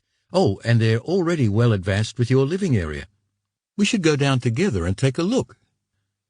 We shall, but leave it until after my dinner with Bayard. It's funny, I feel I really need some training for that meeting. You're right. You can't do this one on a wing and a prayer. One moment Bayard has all the charm in the world, the next he can be cold and formidable. All of which made Mather feel as edgy and uneasy as a student about to take an oral test with a board of examiners. In the event, he was totally disarmed. He and Bayard were immediately on first-name terms. The meal was excellent, the wines chosen with care. Bayard was relaxed and open, a thoughtful talker but a good listener who knew how to coax the best performance out of a guest. He was modest about his own collection and quite eloquent about Madeleine's. He was effusive in his thanks for the Belvedere article, which he saw as an enormous asset. By the time they arrived at the coffee and brandy, Mather was hopeful of a good discussion. He asked, "Are you ready for question time?" "I think so." Mather took out a small tape recorder and set it on the table between them. He explained, "Whatever you don't want on the record we can erase immediately. I need 3 categories of information from you. The first is for the Belvedere article. That's professional and technical background, the artist's mindset, that sort of thing. The second is publishable material for the popular press. That's biography, gossip, names to drop, what celebrities will be invited. The third is rebuttal, if the rumours circulated in the yellow press at the time of your wife's death are brought up again." Bayard was instantly wary. "Rumours? I was not aware of any rumours." "Well, that's understandable. You were in deep distress. You probably did what we all do. Half read the papers and blocked out any unpleasant items. Here's the kind of thing I mean." He rifled through his notebook. "This is from the New York Post. Madeleine Bayard, a beautiful and talented woman, had many friends among the raffish coffee-house crowd in Soho. Homicide detectives do not discount the possibility of a crime of passion. The moment the exhibition is announced, that little item will take on a new lease of life. Maybe a couple of names will get dropped into a gossip column, once romantically linked, that sort of thing. Someone may turn up with a sketch or a letter. You know that the yellow press pays good money for that kind of item. How do we at the gallery respond?" "You don't," Bayard said curtly. "You let it ride. If I'm libeled, and I think I can win, I'll sue. For the rest, you and Anne-Marie and anyone else connected with the gallery buy out of the argument. You weren't involved in Madeleine's life or death. You are concerned only with her genius. Look, Max, I understand the thrust of your questions. I know you need some background just so you don't make fools of yourselves. So let's start with that. Switch off the tape. This must be off the record, way off." "Understood, but then you have to be specific about what I can use." Bayard waited a moment, then launched into a narration, simple and intimate, more poignant than anything Mather had expected of him. Madeleine was born in London, daughter of French parents. Her father was a colonel in the Free French forces who had set up business in London as a wine shipper. Her mother was on the staff of the French embassy, attached to the cultural section. I was in London deviling for old George Bunbury on a transatlantic commercial case involving US and Canadian clients. The dispute was long and profitable. I stayed in London 4 months. Madeleine and I met one afternoon at an exhibition at the Royal Academy. She was then a student at the Slade. We fell in love. It was head over heels for both of us. We married before I left England. And then? The honeymoon and the homecoming were wonderful. After that it was a slow decline into misery. I was an ambitious young attorney with an interest in art. She was pure artist, all fire and fantasy, relentless in pursuit of her visions, constantly in need of release and renewal, mostly through sexual encounter. Without elaborating on it, that's the origin of the newspaper reference. My wife was a great painter, and a very promiscuous lady. So that must have determined the thrust of police inquiries into her murder. Of course. I was the natural suspect. Faithless wife, jealous husband. And I was jealous, make no mistake. I became morbid and tyrannical. I bullied her, put restrictions on her movements, forbade her to exhibit. It didn't help, of course. It only made things worse. But it was a simple piece of arithmetic to prove I couldn't have murdered her. I was in conference uptown. I had a secretary call the studio to tell Madeleine I'd be late picking her up. There was no answer. By the time I got to the studio, she was dead. I was frantic. I called the police, then I cradled her in my arms, trying to revive her. That's how the police found me. That's the nightmare I live with. What I can't understand is how you endured the hell you were making for each other. Why didn't you divorce? Bayard gave him a strange, lopsided smile and threw up his hands in a gesture of defeat. You're young, Max. You have all the happy talents of a bachelor on the loose. I hope you'll never have to learn, as I did, that for some people even hell is more tolerable than nothingness. Madeleine and I needed each other, don't you see? We fed on the misery we created in each other. The tension you see in her pictures, the wild impulse to escape, grew out of that misery. Besides, I knew that I had the best of her. It's hung on the walls around you. But what isn't there, said Mather, is the other side of her, the sensual, orgiac side. Did she never paint nudes, human embraces? If she did, I never saw them. Perhaps that was just as well. For me, the hardest thing to endure was the knowledge that other men possessed her body and believed, as I so willingly did, everything she told them in bed. I could have killed for that, oh yes, but I would have killed the lovers, not Madeleine. Did you know who they were? Some, yes. Did she paint any of them? Did she paint for any of them? Did she write letters? I'm not sure I see the point of the question. To put it bluntly, is any embarrassing material likely to come on the market during the exhibition? I guess it's possible. Not much we can do if it does. You could buy it in discreetly. I'm not sure I care that much. I'm purging out memories, not acquiring them. Then wouldn't it be best to have them buried or at least kept in a safe place until time takes the sting out of them? You're right, of course, but I'm damned if I'll be the buyer. Then if anything's offered, I'll pick it up on my own account. If the exhibition's a success, there will always be a market for it through the gallery. No doubt. Bayard agreed with cool irony. After all he had heard from Anne-Marie and Hugh Lorridon, Mather found himself trying to match two different portraits of the same man. The problem was to make the disparate images coincide. He asked, "Are you in love with Anne-Marie?" "You know I am." "Was Hugh Lorridon one of your wife's lovers?" Instantly Bayard was withdrawn and hostile. A domestic animal turned feral. "How the hell did you know that?" "Hugh told me." "Why would he tell you?"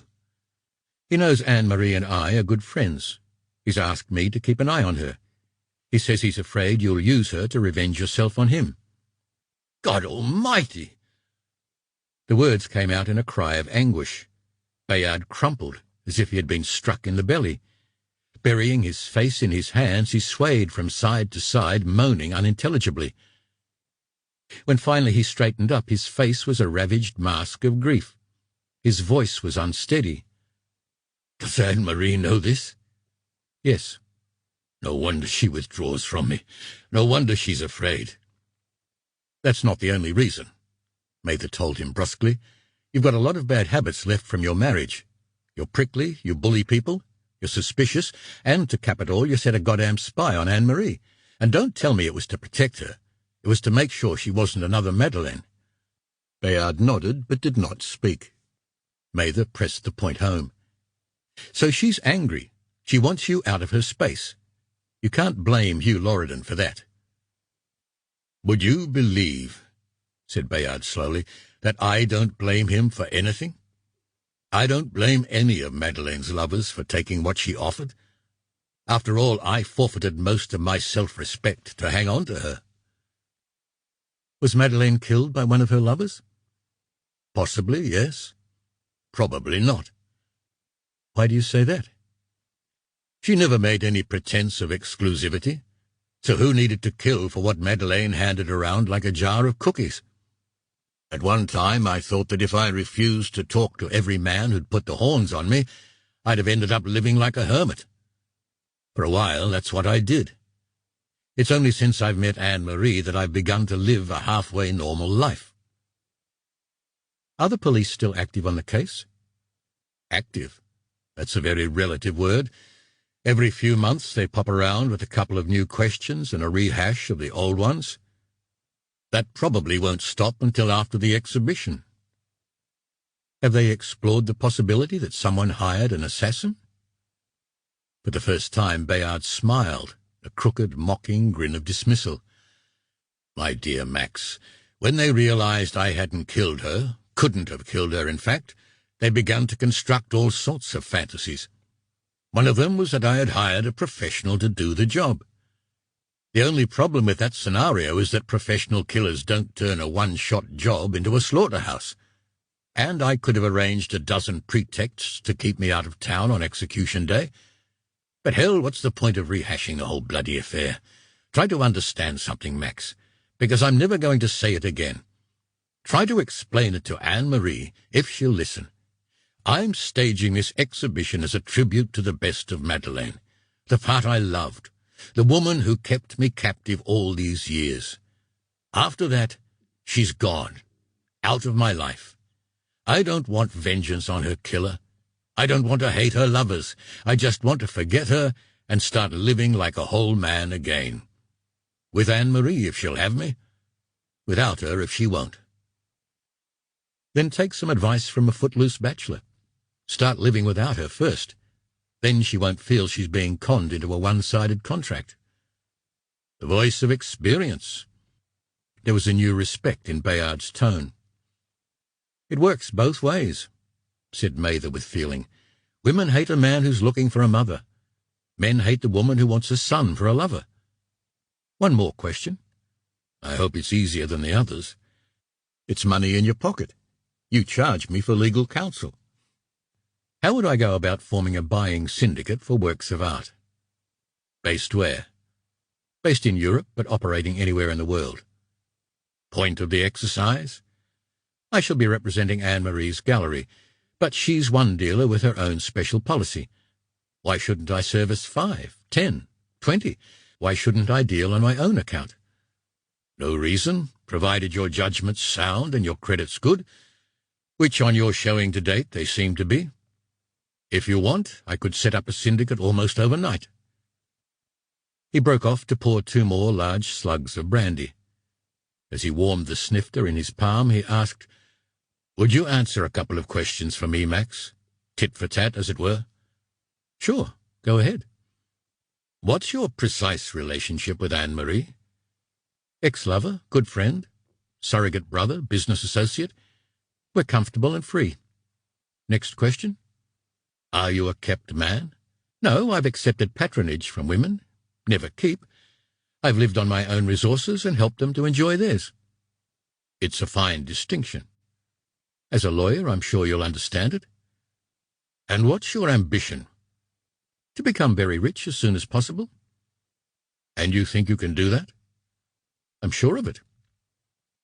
"I think," said Bayard softly, "I think you just might." He raised his glass and made the old toast that suddenly sounded very new and relevant. "To both of us, Max, health, money, and love, and God give us time to enjoy them." Having drunk deeply, they decided it would be a shame not to drink again. Then Bayard pronounced a last unsteady benediction. "I'm glad you never met my wife. If you had, I'd have lost you as a friend. She stole all my men friends, you see. All the best ones."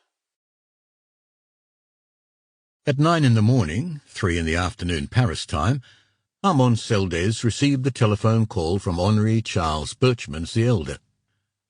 Their conversation was conducted in French. Seldes's speech was accurate but fussy and pedantic. Birchmans still had the rough barking tone of his native Alsace. "This mess of papers you sent me on the fax yesterday, what do you expect me to do about it?" "Do?" Seldes was bland as honey. "Do, my dear Henri? Thank me, of course." "For what?" "For the first look at what may turn out to be one of the most provocative discoveries of our time. No one else has seen it, but if you are not interested, of course, we must proceed." "Of course I'm interested." Birchmans the elder had a notoriously short fuse. "Don't be stupid. This fellow Mather. Mather. Seldes spelt it out for him. "My God, I don't need a spelling lesson. How good is he? Is his work authentic?" "I've checked all his references with the Palombini family, the library in Florence. He gives the impression of an agreeable idler, but that is deceptive. The work is totally authentic. I have personally inspected the source documents." "Which are, however, 480 years old. This is cold stew, my friend." "Our publication will light the gas under it." "So, what are you asking of me?" Armand Seldes smiled with satisfaction. Old Birchmans was a racing man. He insisted on giving the last riding instructions to his jockeys. "I ask 3 questions. First, is there anything in your own collections which might match the description in the Palombini accounts?" "There is not." "Second, can you identify or even guess at matching material in other collections?" "At this moment, no." "Third, do you wish to participate with me in a search for these objects on an exclusive basis?" "How do you define participate?" "You put up an agreed amount to fund the research. I conduct it. If the articles can be found and brought to market, we do it together, and we split 50-50. "And if nothing is found, or someone else makes the discovery?" "Then we are both out of luck." "But I am also out of pocket. So we split 70-30 in my favor." 60-40, and we have a deal." "I need time to think about that." "You don't have time, Henri. There is only the duration of this call." "I must see this Mather fellow." "I'll arrange it if we make a deal." "But where does he fit in all this?" "I told you, his scholarship is sound. He himself is a flaneur. He has private means, so he doesn't have to work too hard. He is shrewd enough to see that he has neither the resources nor the expertise to do what you and I can do." "Would he sign a quitclaim?" "In my view, it would be a mistake, a grave mistake, to ask for it. If we want him to do work for us, I commission him. Already I have him working as a consulting editor. I could probably get him to accept a contract that binds him hand and foot and gives us all the fruits of his labors. But I'd have to approach that very carefully." "Why not tie a woman to it?" Birchman's dry laugh rattled through the receiver. "Next question. How much do you need to start your researches?" "First-class travel and accommodation, and all outgoings. I'll probably do the bulk of the work during my summer vacation. I presume you can let me use your officers and your scouts?" "The officers, yes. The scouts will talk about as occasion arises. Give me an approximate figure." 50,000, to know whether we're on the track or chasing a folly fire." "It's too much," said Henri Birchmans. "Make it a lump sum of 30. You pick up all overages." 30,000 up front, 60-40 split of gross proceeds." "That's the first time I've heard the word gross." "You didn't expect me to say net, did you, Henri? Here I am doing you the biggest service of your life, and you're still trying to screw me." "The gross, then." "Good. We have a deal." "And why don't you kill the story? Why alert the whole world to what we know?" "Because there's no way you and I can cover the world. So we stir up the waters and see what bubbles to the surface. You're the doyen of the dealers. It's an odds-on chance the first finds will land on your doorstep. Or mine as publisher of the news." "You're probably right," said Birchmans, never one to pay compliments. "I'll see you in New York in a week or two. Keep me posted on developments. Anything else?" "I was wondering," said Seldes tartly, "when you were going to say thank you." There was a long moment of silence before Birchmans answered with deliberate contempt. "We have a deal. I shall do my part, you will do yours, and if we find what we are looking for, we shall both go down on our knees and praise the living God who made us rich and fortunate. A bientôt, Seldes." Armand Seldes put down the phone and looked at himself in the mirror. He saw a jowly fellow in need of a shave and a haircut who had just cut himself a very good deal. At worst, his summer vacation was paid for. At best, hell, a man could retire in luxury on half the commission for 2 Raphael portraits and 5 cartoons. Henri Charles Birchmans the elder was a rough-tongued old monster, but like all the great dealers he did believe in miracles. The shining miracle of genius which could transform a blank canvas into an object of wonder. The Midas miracle of greed, which could turn the object of wonder into gold. The easiest way to handle the monster was to hand him a victim to rend. He called Max Mather, who at that precise moment was waking to a monumental hangover. His head was pounding, his eyes were full of gravel. His mouth tasted like the bottom of a birdcage. His response was less than cordial. "Hell, Armand, what time is it?" "Just on 9:30. Did little Maxie have a heavy night?" "Little Maxie's dying, and you can blame Ed Bayard. He keeps a good table, I'm told. He also pours brandy like a crazy man. What can I do for you?" "I just want to tell you that old man Birchmans has agreed to finance a search for the Raphaels." "I wish you both the best of luck. Now can I go back to sleep?" "Not yet. Birchmans would like to meet you when he comes to New York in a couple of weeks." "I won't be here. I'm leaving for Europe tomorrow. But I can stop off in Paris and talk to him, provided Belvedere picks up the Concord supplement." "Why Concord?" "Because I'm putting myself out for you, and you're picking up the profit." "Very well. Put in an expense claim. I'll authorize it. What are your plans?" 10 days quiet work on the Madeleine Bayard piece.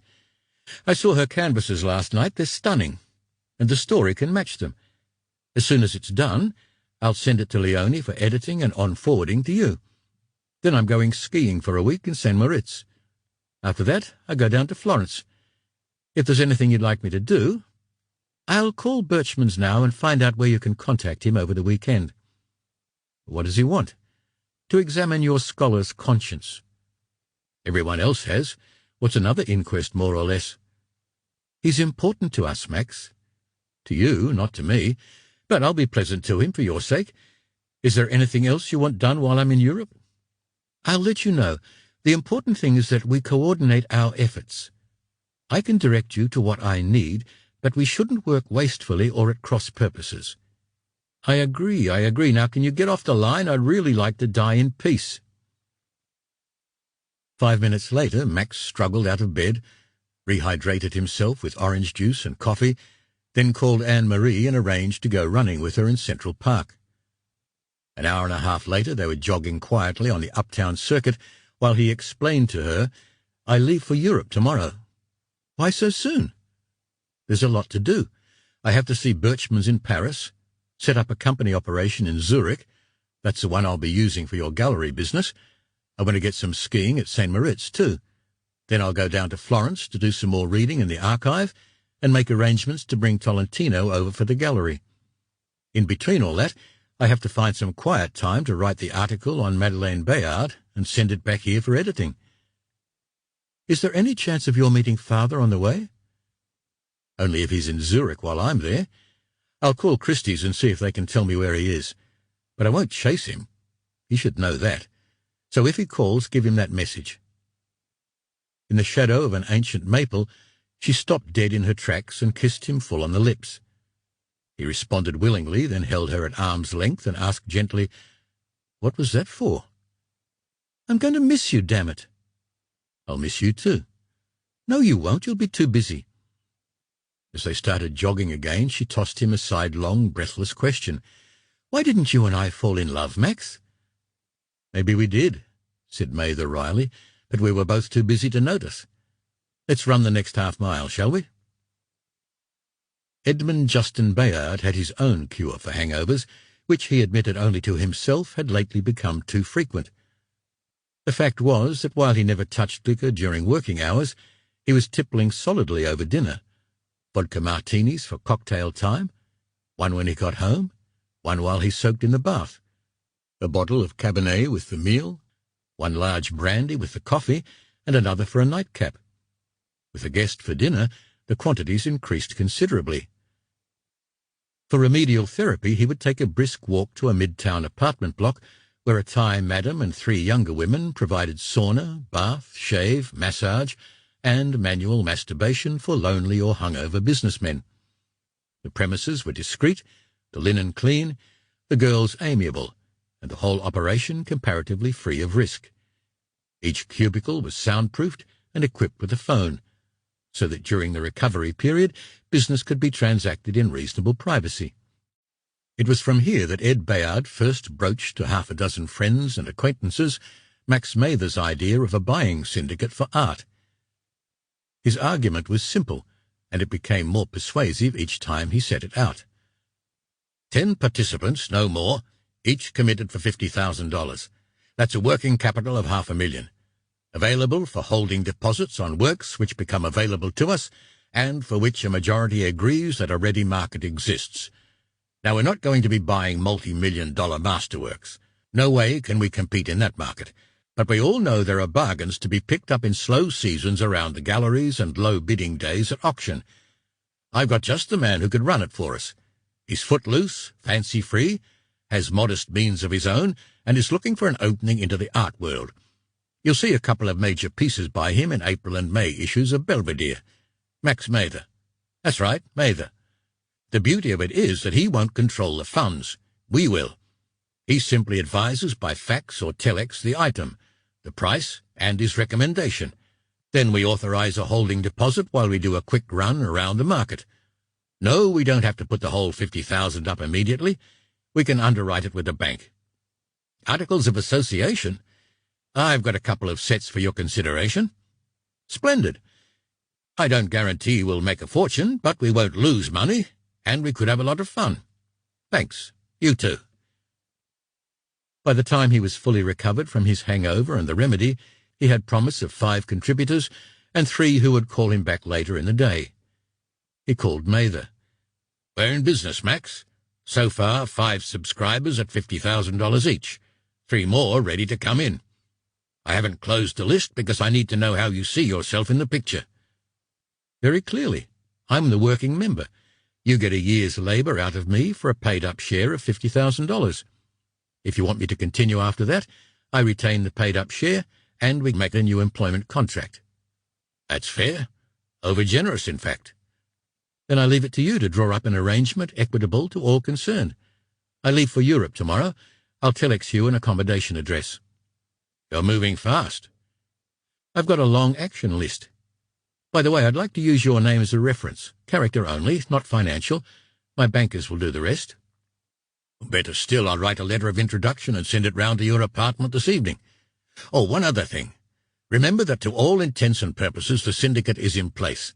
There's nothing to stop you talking about it or even using it on your travels. I'll handle the formalities at this end. That's good to know. I'll call you once I'm sure of my movements.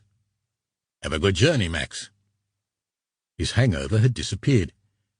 He felt relaxed and ready for a busy day at law. With Mather away, he expected a swifter and smoother courtship of Anne-Marie Loredan. He was enveloped in a warm glow of well-being.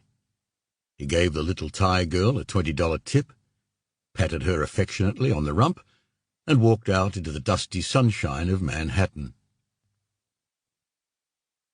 Leonie Danziger was studiously brisk and businesslike. She was already busy on the background material for the Madeleine Bayard article. She handed Mather 2 folders sealed with tape. This one contains notes of interviews with the senior investigator at the precinct. You can't quote them directly, but they'll give you a pretty clear idea of the police version of the murder. The diagrams are photostats and self-explanatory. How did you manage to get all this? Long practice and a freelance investigative journalist with lots of charm. The New York Police Department does maintain a public relations section, so she told them of the upcoming exhibition, of the article you were writing for Belvedere, The inevitable revival of press speculation over an unsolved murder. They gave her a nice young man who took her up to the precinct. She bought lunch for the officers on the case. Voila! They wouldn't part with any photographs, but they put her onto the Black Star agency, who had a photographer on the spot a few minutes after the police. All of which cost me $350, for which I'll take a cheque or cash. I think you deserve a bonus. I'll accept that too.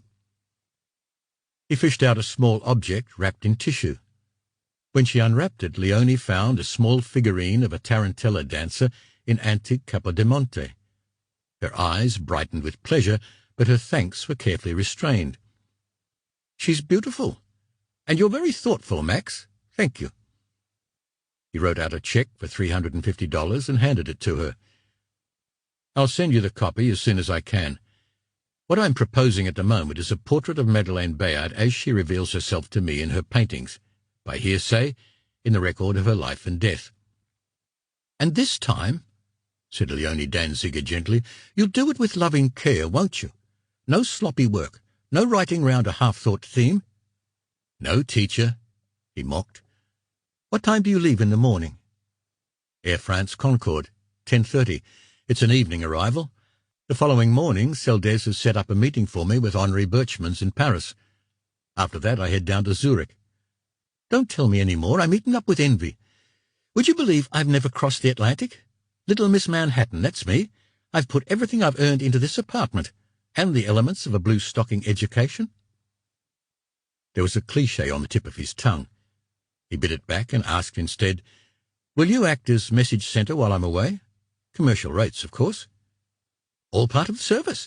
By the way, read the police material very carefully, then study the photographs. They open up a wide ground for speculation." "Meaning what?" "Meaning the drug-crazed killer is a sop to the public. The police claim they know the real man, but they can't find proof enough to nail him." Happy thought? Yes, isn't it? There was an awkward moment of silence, then, still carefully formal, she held out her hand. "Travel safely, Max. I don't know what your plans are, but I wish you all the luck in the world." "You look after yourself, too. I only wish—" She laid a finger on his lips to hush him. "If wishes were horses, then beggars would ride." "Yes, well, you look after yourself, too. I'll call from Zurich." Chapter 8. Henri Charles Birchmans the elder received him with scant ceremony in the galleries of Birchmans at Compagnie, near the Quai des Orfèvres. It was Sunday morning, one of those grey, drizzling days when Paris and her people look shabby, unhappy, and pinched about the mouth. The only other inhabitants of the galleries were 3 security guards who looked like middle-aged robots. The interview took place in a cluttered office, devoid of ornament, which on weekdays must have been inhabited by a junior clerk. Birchmans, a small, stocky fellow with iron-grey hair, hard eyes, and restless, twitching hands, had elevated rudeness to an art form. Mather, whose flight had been delayed 2 hours in New York, whose hotel booking had been thereby cancelled, and who had been forced to spend the night in a room no bigger and hardly cleaner than a broom cupboard, was less than amused. Birchmans' first demand in French was all-embracing. "Well, Mr. Mather, what have you to tell me?" "Nothing, Mr. Birchmans. I am visiting you at the request of Harmon Seldes. I have put myself out to do so. I am waiting for you to ask me a question that will justify the inconvenience." "Very well." Birchmans was in no wise perturbed. "Why Raphael, eh? Why not Caravaggio, Bellini, Boldini? Raphael's fixed and finished. The codex is complete. These references you have found are signposts to nowhere. You're a smart fellow, you must know that." "If I were smart," said Mather, "I wouldn't be wasting this Sunday morning in Paris. I'm a paleographer. I stumbled on an entry in a set of Florentine account books. Because I'm a scholar, I referred it to a scholarly magazine. Harmon Seldes told me he's made some kind of a bargain with you. I'm not part of that arrangement. I didn't ask to be. I'm paying you and Seldes a courtesy, and I find you a very rude man. So if you don't mind, I'll be on my way." "Wait." Birchmans raised a stubby hand to stay him. "I'm rude, you're angry. Let's start again. These account books, are they genuine?" "You know they are." "I don't know. Seldes tells me so." "Don't you believe him?" I like to keep an open mind. That's your privilege. Now, if you'll excuse me. I've made a deal with Seldes. Did he not offer you any part of it? I declined it from day one. You're a fool. I'm wise enough not to play with the big punters. But you wouldn't refuse a stable tip. That would depend on who gave it to me. The owner, maybe. You couldn't do better than that, could you? Unless the jockey were paid off and the trainer was in on the fix. You're insulting, Mr. Mather. No, you are, Mr. Birchmans. First you tried to bully me, now you're trying to buy me. For what? The day we met, I told Harmon Seldes that finding the Raphaels is 1,000,000 to 1 shot. I don't have the time, energy, or money to join the search. I've even promised to pass on any extra information I dig up. But that's it. Finish. Done. I've got some interesting projects. I'm scouting for a new gallery. I'll be doing a little dealing at the low end of the market, and I'll be continuing my own research program. I could perhaps put some business your way. Come. The old man took Mather's arm and hurried him none too gently out of the office and down into a storage area. He pulled a canvas out of a rack and thrust it at Mather. Can you identify that? Mather studied the picture for a few moments, then delivered a hesitant verdict. It's pretending to be a Franz Hals, but it isn't. Why isn't it? The background's too light. The face is weakly drawn, the hair doesn't fit. The costume is elaborate, but the lacework is sloppy. Can you put a name to the painter? No. May I ask the point of this exercise? Just to test what sort of an eye you have. Do you want to enlighten me about the painter? No, except that he's a very good restorer and an excellent copyist who has done a certain amount of work for me. I confess I've seen better.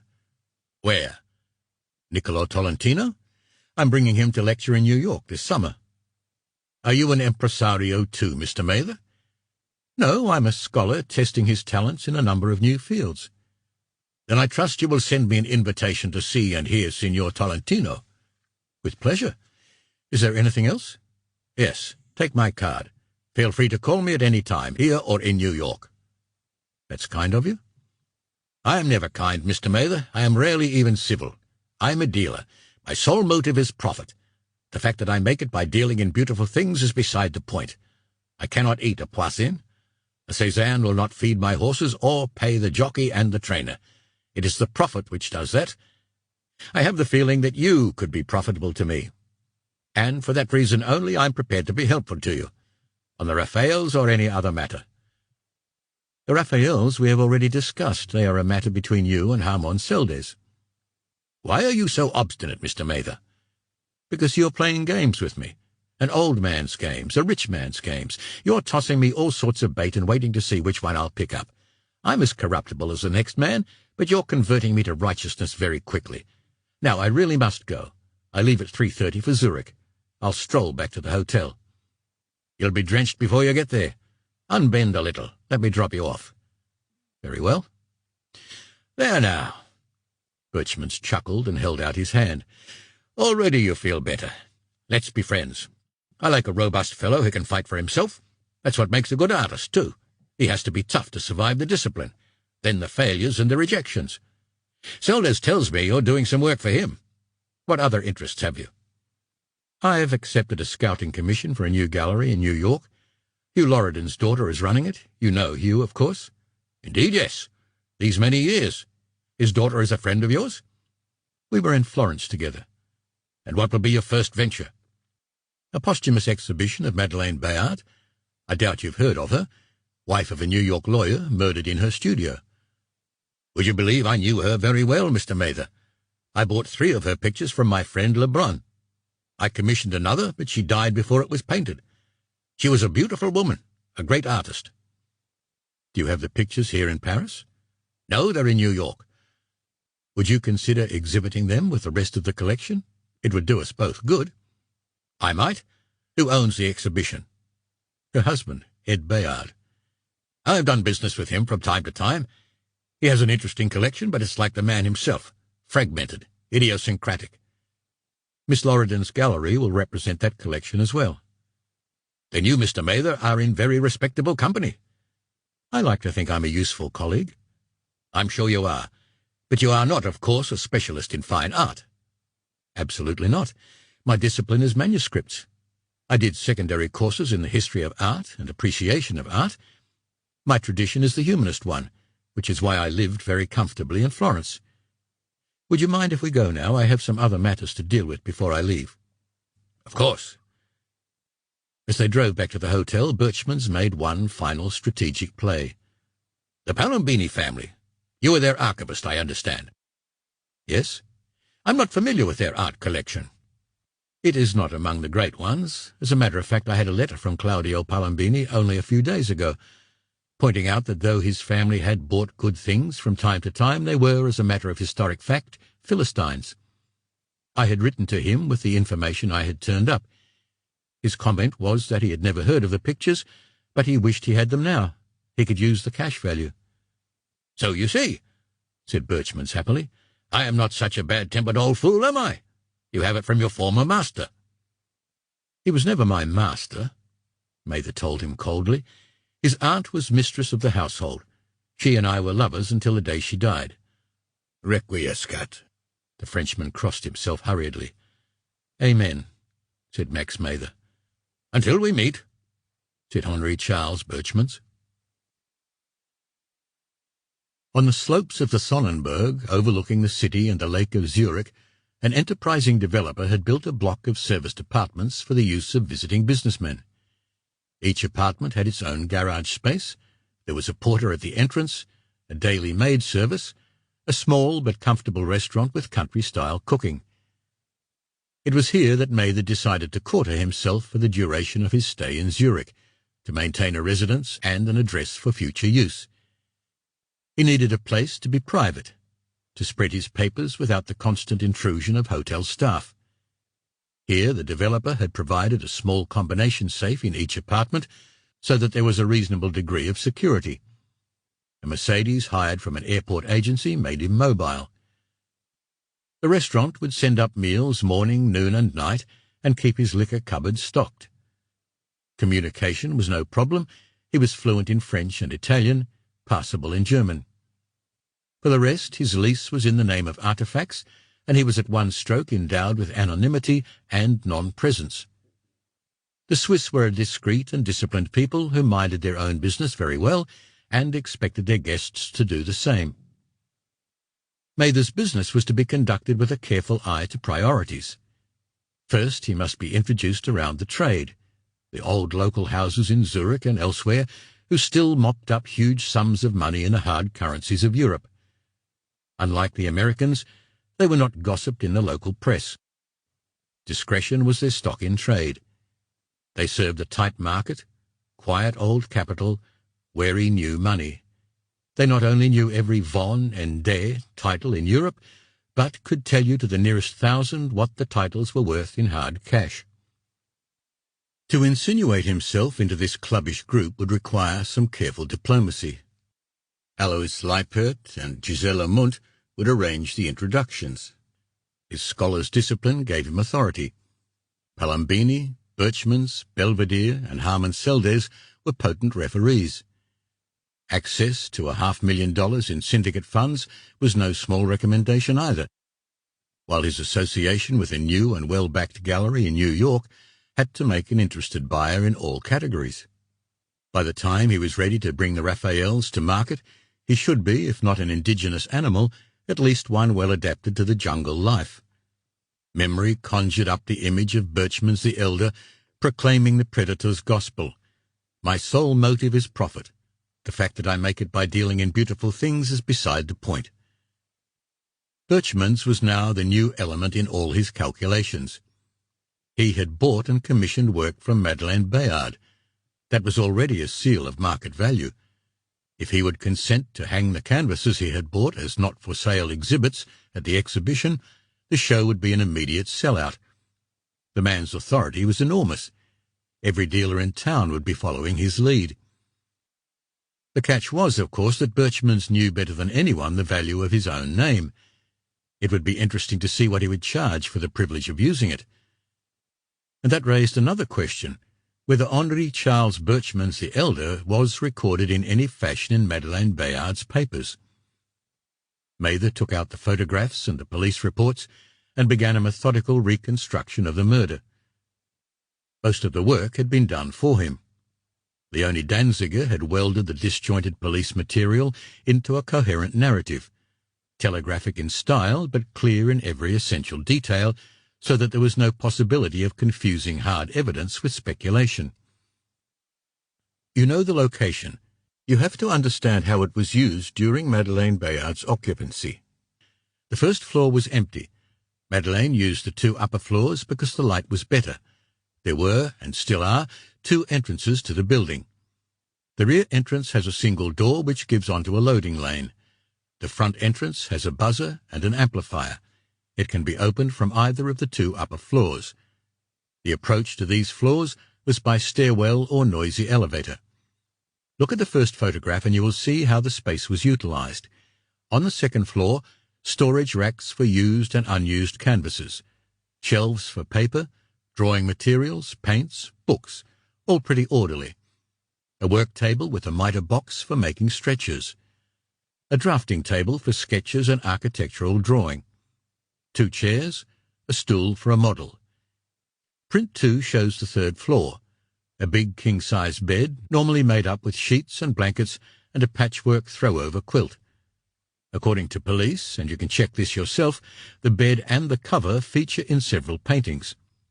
There's a Dutch dresser with cups, ornamental plates, green, blue and red glassware, bowls, the sort of things any artist might use to compose a still life. There's a refrigerator with Coke, soda and white wine, also a whiskey bottle, half full, a new bottle of bourbon. The easel and the sitter's stool are placed to catch the light from front and back windows. There are no side lights. You will notice that there is a canvas on the easel. It is prepared with a background of blue and umber colour, and there is the figure of a man with a naked torso blocked in. The police are still holding this canvas and a number of other sketches and studies. The models for most of these have been identified. Some came from an agency in Soho. Some were pickups from Negroni's coffee shop, which is a local hangout for models, artists and would-bes. Now take a look at print number 3. This shows you what Bayard discovered and what the police had to reset, because he had disturbed it by embracing his dead wife and cradling her in his arms. You'll see that the body is rolled like a mummy in the bedclothes. It is lying face upwards on the mattress. It had been stabbed through the bedclothes, so that there was no spouting of arterial blood and no mess other than on the bed itself. Under all the covering, the body was naked. Madeleine's clothes were laid neatly on the back of a chair. There was no sign of sexual assault or sexual congress with a male. There was no semen in the vaginal passage. There was alcohol in the stomach and the bloodstream, and traces of a sedative which Madeleine had been taking on prescription. The sequence of events seems to have been that the killer found Madeleine asleep, rolled her in the covers and stabbed her to death.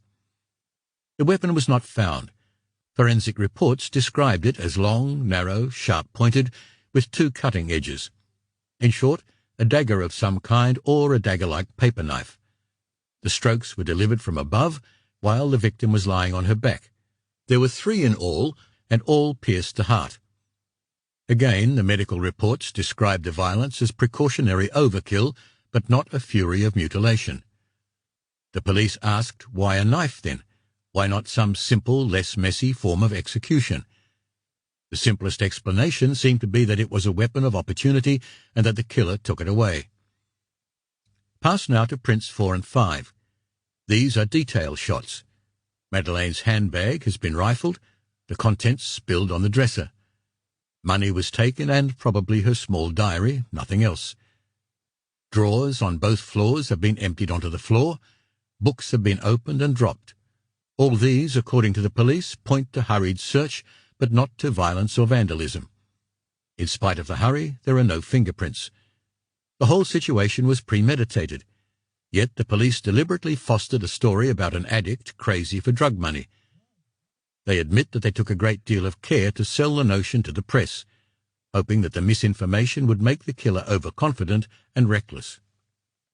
They also admitted that what really interested them were the things that weren't there: fingerprints, evidence of sexual violence, a murder weapon, and, simplest of all, a pocket diary or a personal telephone directory. Madeleine Bayard spent half her life in her studio. Her telephone bills were high. Did she keep all the numbers in her head? Some of the models who worked for her testified that they had seen her using such a book and that she carried it in her handbag. Along with friends who had visited the studio, they also testified that certain drawings which they had seen pinned up around the walls were gone. The drawings were described as sexual in content.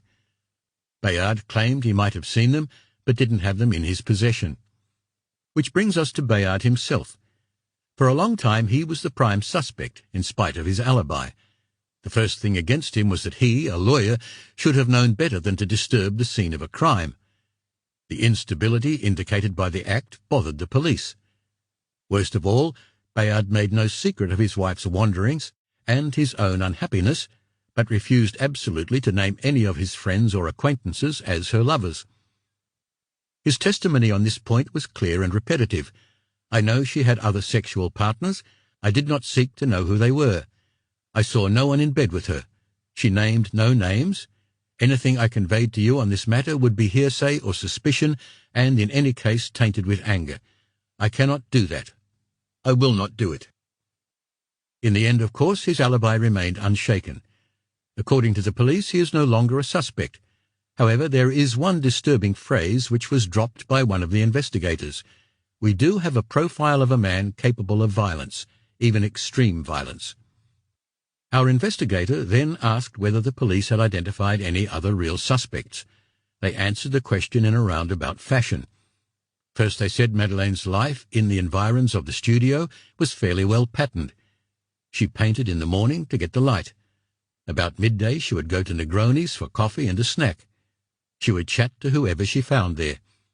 Sometimes she would pick up a male and or female model who interested her, take them back, make a series of studies, then pay them in cash. There were occasional sexual episodes with these models. There were sometimes staged sex scenes which Madeleine sketched. She was as much voyeur as participant. She enjoyed sex with both men and women, but no big affairs developed out of her local village friendships. It is clear that her emotional life was lived on another plane and with other people. All the models, for example, entered by the front door, yet the lock on the back door was well oiled and frequently used. Cars could and did park in the rear lane without exciting notice. Sometimes after midday she hailed a cab and was driven away from the area. Sometimes she stayed at the studio, but always pinned a card to the front door, not available until 5:30 p.m. This card was still on the door when Bayard arrived on the day of the murder. The front and back doors were still locked. No one had been seen entering or leaving the building through the front door. All her friends were thoroughly questioned. Some of them apparently admitted to brief affairs with her, but the police were unable to construct a murder case against any of them. And that's the sum of it, Max. Talented lady, couldn't get enough sex at home, went prowling to get it, ended in bed with a killer. It's an old cliché dressed up in an artist's smock and set in a garret in Bohemia. Yet, in one way or another, a lot of us are involved in it, and will be looking to you to make sense of it for us. After all, you're a Bohemian too, a scholar gypsy who may well have insights denied to the rest of us. Call me if you need more information, and make a great job of this one. Danny D. For a long time after he had finished reading, Mather sat, chin cupped in hands, staring into blankness. There was something in the whole tone and tenor of the letter that made him uneasy, though for the life of him he couldn't define what it was. Then, mechanically, he stowed the papers and the photographs in the envelope and locked it in the safe. He looked at his watch, 11:30. New York was 6 hours behind. She would just be packing up the day's work, pouring herself a drink. He picked up the telephone and tapped out the number. The phone in her apartment rang and rang. He stood there, hypnotized by the sound, for nearly 3 minutes. Then he put down the receiver and, numb with fatigue, began to prepare himself for bed. Chapter 9. At his first meeting with Leipert and Gisela Mundt, Leipert offered a shrewd counsel. I note that you have listed as desirable contacts dealers and auctioneers in Zurich, but I think you must be very careful in your first choice of associates. You are, if I may say so, more in tune with Europe than many Americans. I think you should be dealing with those companies where the control has passed from the old ones to the young Turks, the ones who are in contact with new fashion, new money, and who take a global view of the market. Well, that makes very sound sense. Let me try to make a little more. You are well recommended, well connected. In a conservative town like Zurich, that is valuable. However, I do not want you to dissipate that value by making yourself too available or appearing too eager to trade. Again, I agree. How do you suggest we proceed? Let me arrange a small dinner party at my house. I'll invite someone from the bank, 2 dealers, each a specialist in his own field, and 1 auctioneer. Swiss, of course. That way we create friends and not rivals. I must declare to you at once that I have an interest in this matter. The auctioneer is my client. The others I know in the course of business, but the bank would be interested to have them as clients. For me, a pleasant diplomatic exercise which creates goodwill. For you, it's a springboard from which you jump painlessly into the pool. It's the way business is done in Zurich. You know what they say about the banks here. They have enough colonels to run South America. I've never heard that before. It's true. The bank officers all do army service together, so they climb up the promotion ladder as friends. Let me call my wife now and see if we can fix an evening. After a swift exchange in Schweizerdeutsch, he turned to Mather. Wednesday? Suits me fine. 7:30 for 8. If you want to bring a friend, you're welcome to do so. I'm travelling alone. Then permit me to suggest that I invite Dr. Mundt as your partner. The others will have their wives. A family affair is easier, you understand. Are you sure this is agreeable to you, Dr. Mundt? Perfectly, Mr. Mather. Thank you. Now may I ask you both a question? Would you have any means of finding a married couple in Brazil? She's Italian, he's Brazilian of German stock. They were married in Milan in 1947 and then went to Rio de Janeiro. Leipert gave him a swift, sidelong look. May I ask the reason for the inquiry? It has to do with the authentication of the Raphaels. The woman, Camilla Dandolo, was a well-known opera singer and mistress of Luca Palambini. Her husband is thought to have been the local SS commander during the war. A question arises as to whether the Raphaels, or indeed any other Palambini artworks, may have been given to the woman as a payoff, or to the man in return for wartime protection. You must forgive the tenor of my next question, Mr. Mather. Please, go ahead. Are you Jewish? No, I'm not sure I see the point of the question, but no, I'm not Jewish. Sometimes matters like this are raised for other reasons: vengeance for lost relatives, war crimes, recovery of property taken by the Nazis. One has to know before one intervenes. Then let me be specific. Mather fished in his briefcase and brought out the proofs of the Belvedere articles and the letters from Guido Valente and Claudio Palambini. Read those and you'll see what I'm driving at. Leipert took his time reading the articles. As he finished each page, he handed it to Gisela Mundt. Her expression relaxed into a smile.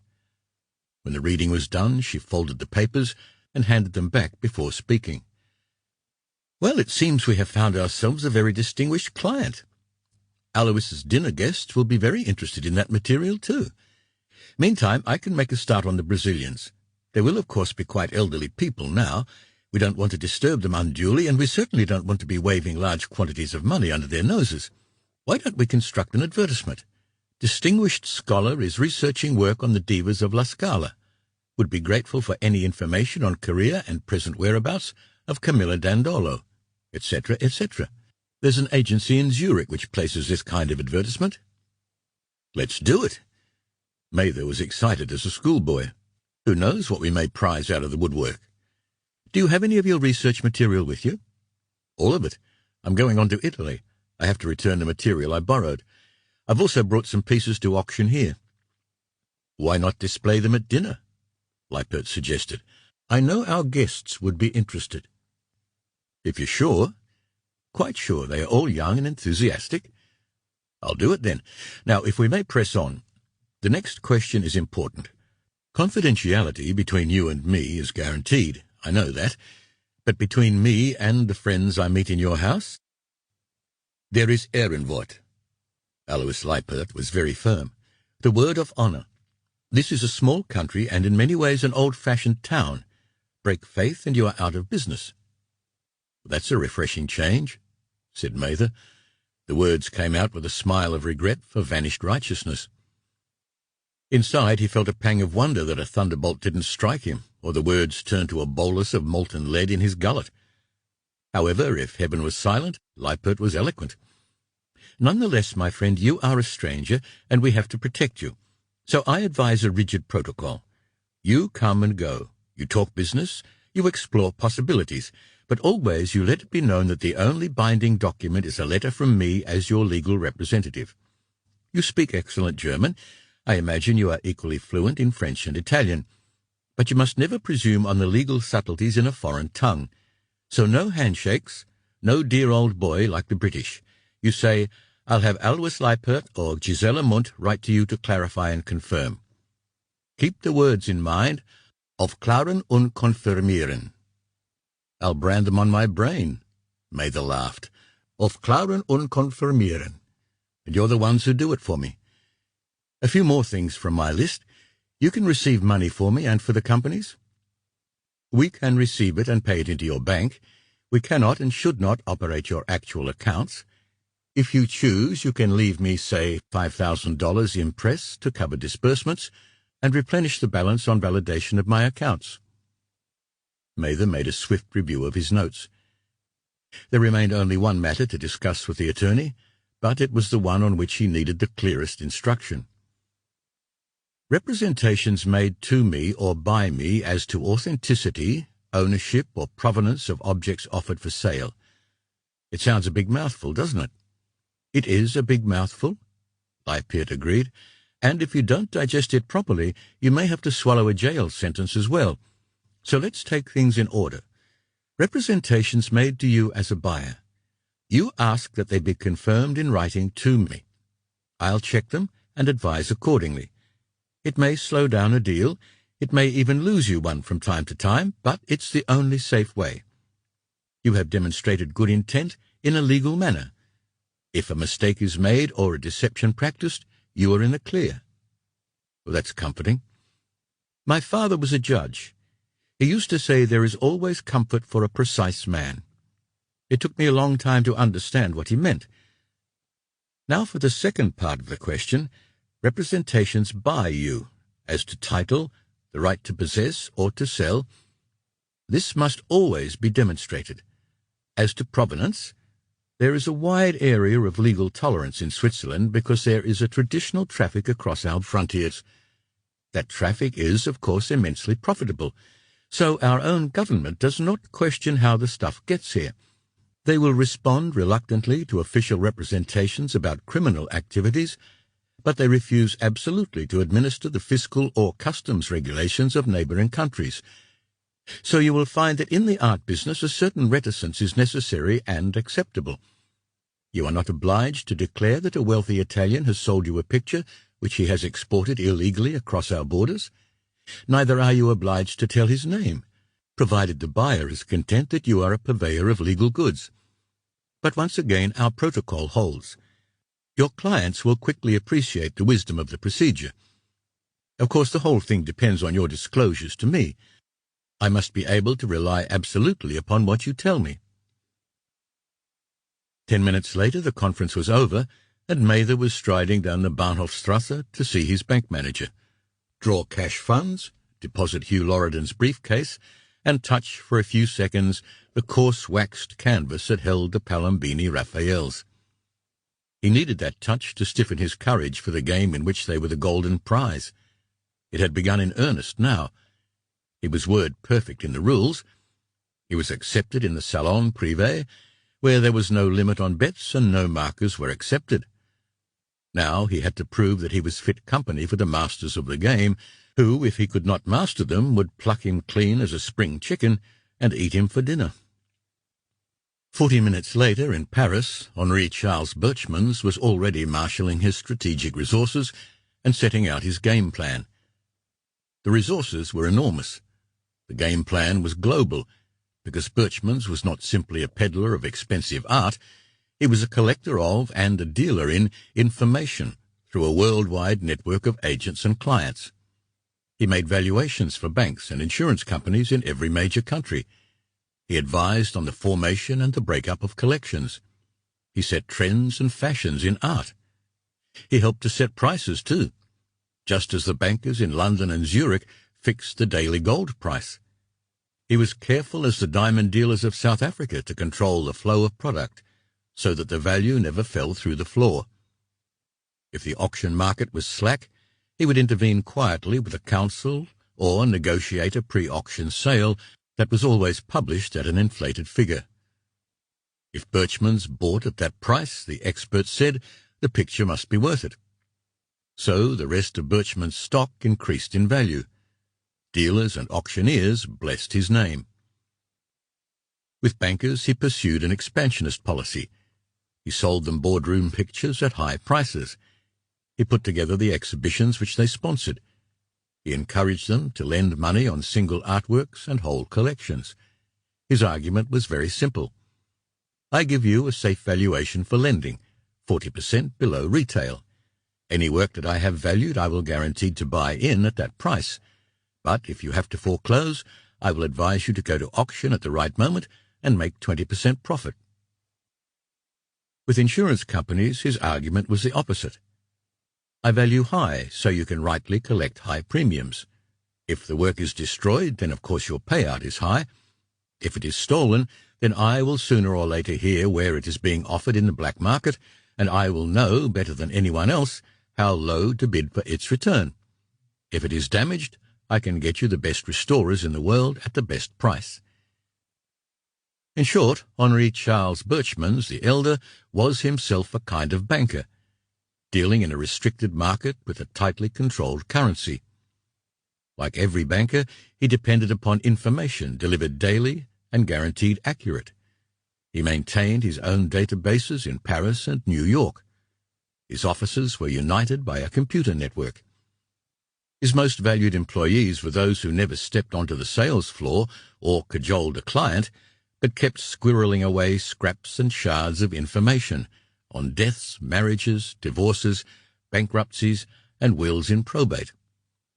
So, while Max Mather, the novice gamesman, was walking down the Bahnhofstrasse, Henri Charles Birchmans was composing an urgent message to all his correspondents. The information delivered by Mather and Seldes is accurate as far as it goes. We are looking, therefore, to trace 2 Raphael portraits of Palambini women and 5 cartoons, not one of which is even hinted at in the catalogues. There is a plausible reason for this, in that the Palambini were never great collectors and were therefore quite likely to have relegated the works to obscurity. Absent of any description of the portraits, it is my opinion that over the centuries these may have been the subject of wrong attribution, as, for example, Lady with the Unicorn was credited to Perugino, and Portrait of Elizabeth Gonzaga was exhibited first as a work by Montaigne, and later credited to Giacomo Lancia and others. Another possibility hinted at in a letter to Mather from a librarian in Florence is that the works may have been given as ransom or protection payment to an SS official. Please ask our Brazilian contacts for immediate information on Franz Christian Eberhard, who married one Camilla Dandolo in Milan in 1947 and then went to Rio de Janeiro. Eberhard's documents show him to be a Brazilian national, but he could have acquired citizenship after the war. Our insurance and banking contacts may help with this matter. Request information soonest. At midday he called Seldes, who complained sleepily that it was still only 6 in the morning in New York. Birchmans ignored the protest. This fellow Mather, I met him. I like him. You told me he was an academic idler. He is much more than that. He could be a rogue, but he also could be useful. Then use him, Henri, with my blessing. What else did you wake me for? The Madeleine Bayard exhibition. Mather knows all about that. He represents it. He's not here. He's gone to Switzerland. Do you have an address for him? No, I'm waiting for him to check in. Then you can ask him to call me, and have his people send me immediately a catalogue and price list and a set of transparencies. I'll do that. Anything else? Whom do you recommend as the best textual authorities for Raphael attributions? Hell, I need to take that under advisement. So cable me a list when you get to your office. What are you driving at? I repeat, attributions. We're looking for Raphaels. The folk who hold them may think they're Peruginos. You're not usually so dull, Harmon. I'm not usually asked to do business at 6 in the morning. Don't fall asleep yet. There's more, my friend. Madeleine Bayard. What happened to her papers, notebooks, sketches? I haven't the remotest idea. I imagine the police impounded whatever was in her studio. Her husband would probably have the rest. All her stuff will go to him in the end anyway. What's the point of the question? I bought some of the ladies' canvases. Lebrun introduced me. We used to spend playtime together whenever I was in New York. I wrote a few letters which I'd like to get back. 1,000 regrets, my dear Henri, but with a husband like Ed Bayard, no way. Besides, isn't it a little late in the day? Perhaps. I was reminded only by this new connection between Mather and Bayard.